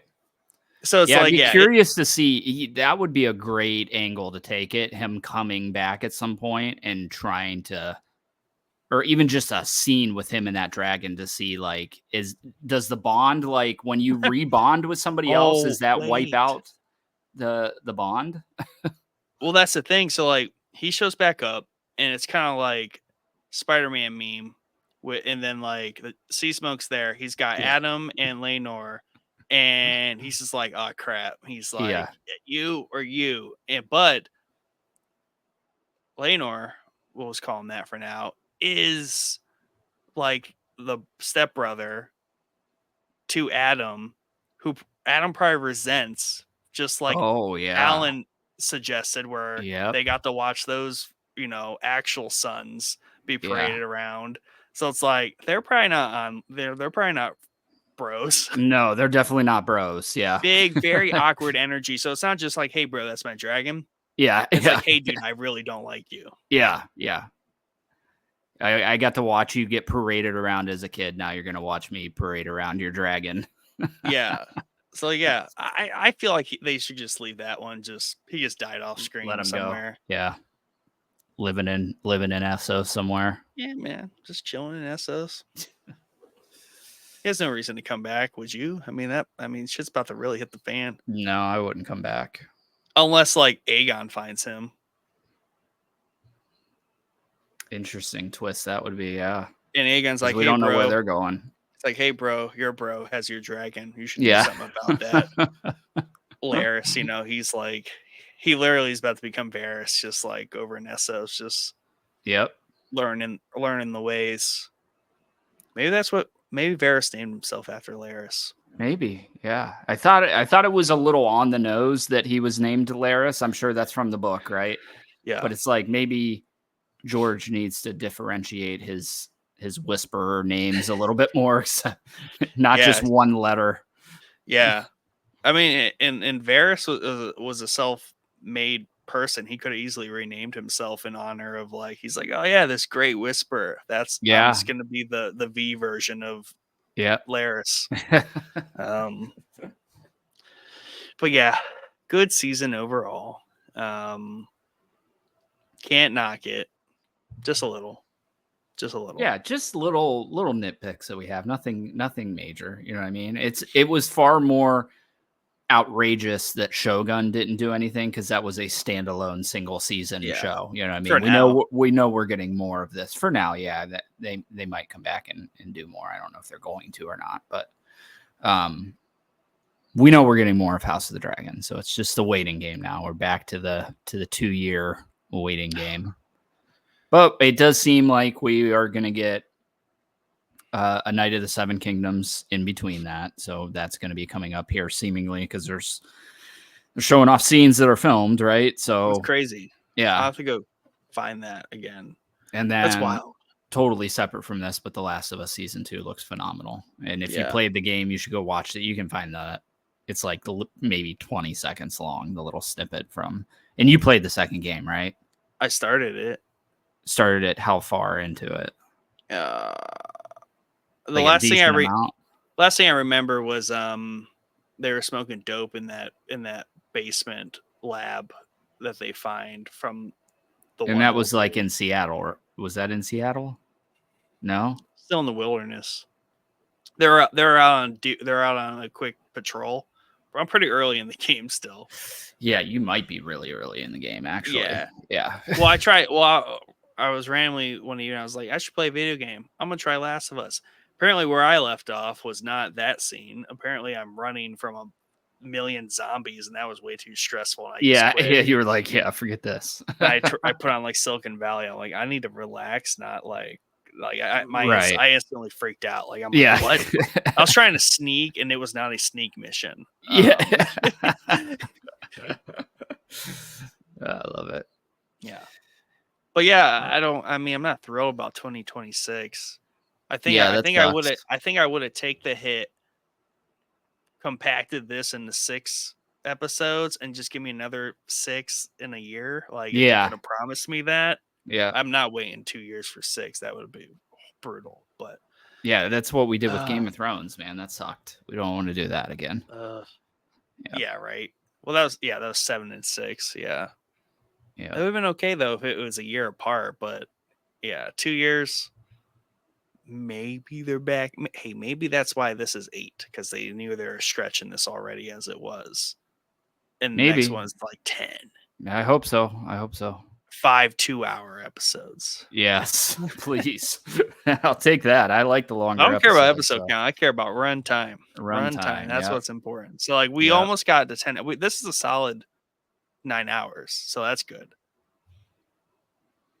Which is like, why not just? I mean, what it is, what it is. Whatever. You know, why not structuring? Just do it. Yeah, yeah. It's just how it goes on the editing floor, and like at some point, someone's just like, "Yeah, this is looking like an 8er." Yeah, yeah. Like we filmed 9,000 hours of film. How is this only 8 episodes? You know? Yeah, they're like, well, we could stretch it out to 10 if we had a few more of these scenes of Rhaenyra's counsel. Rhaenyra getting yelled at by her counsel. Yeah. They're like, oh, we already got too many of those. We're gonna get in trouble. 6 was enough. Yep. But yeah, this was fun. Yeah. It's such a good show to do this for too. It really is. Yeah. There are certain shows that demand a episode by episode breakdown companion series, and there are some that you can get away just doing the whole season. You know what I mean? In a single episode. Yeah. Yeah. This is definitely one, and glad they didn't mess it up. So maybe they'll mess it up. But apparently Game of Thrones is messed up too. People still complain about that. But yeah, that's true. You can only complain about that for so long. I never hear a great amount of detail. People just like right now, it's just like a one sentence complaint, and then like they moved on. Then we continue to talk about how great the show was elsewhere. Right. So I really don't care when people tell me it's like, oh, the ending. I'm like, whatever. It like, is, man. It had to end. Yeah. It had to end. They were never gonna make everybody happy. They never will.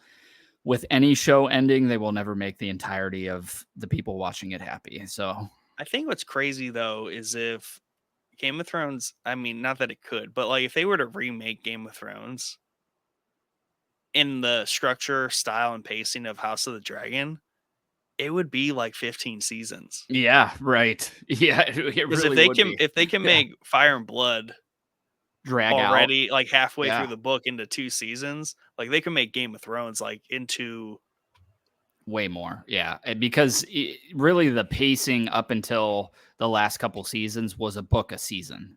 So right. first book was You could season 1, you could second do book at was least 2 to 4 seasons per book. per book. Yeah, yeah. Oh, no, they're gonna remake Game of Thrones. And you could tell really because there was apparently a colossal amount of stuff that was cut Oh, yeah. out of the book from the show. That's the So biggest thing all the book people say is, like, they cut out every like, yeah, half like of it. some major characters too. Yeah. Yeah. So, in So hindsight, they're probably like, should we yep. just redo Game of Thrones and, like, really stretch it?" I mean, they're redoing Harry Potter, so maybe in 15 years 10, they'll 15 years. revisit. Yeah, As a show or they're doing movies? Harry Potter as a HBO show. Oh, Yep, Max is so good. yep. I All agree. right. We're out. Thank you for everybody for tuning in. Definitely run it back. Watch the whole campaign series if you haven't. We'll be coming back, I believe, with another campaign series soon. We might have a couple episodes in between here. Might give Dad and Mike some screen time. Chad and I have just demolished the summer. Hmm. So we shall see. We're trying to figure that out now. But definitely stay tuned. Go sign up on patreon.com/showboys podcast. Good content out there. We're currently playing through Pale Beyond, fun little game from Beliar Studios out on Steam. So go do that. Subscribe on YouTube, please and thank you.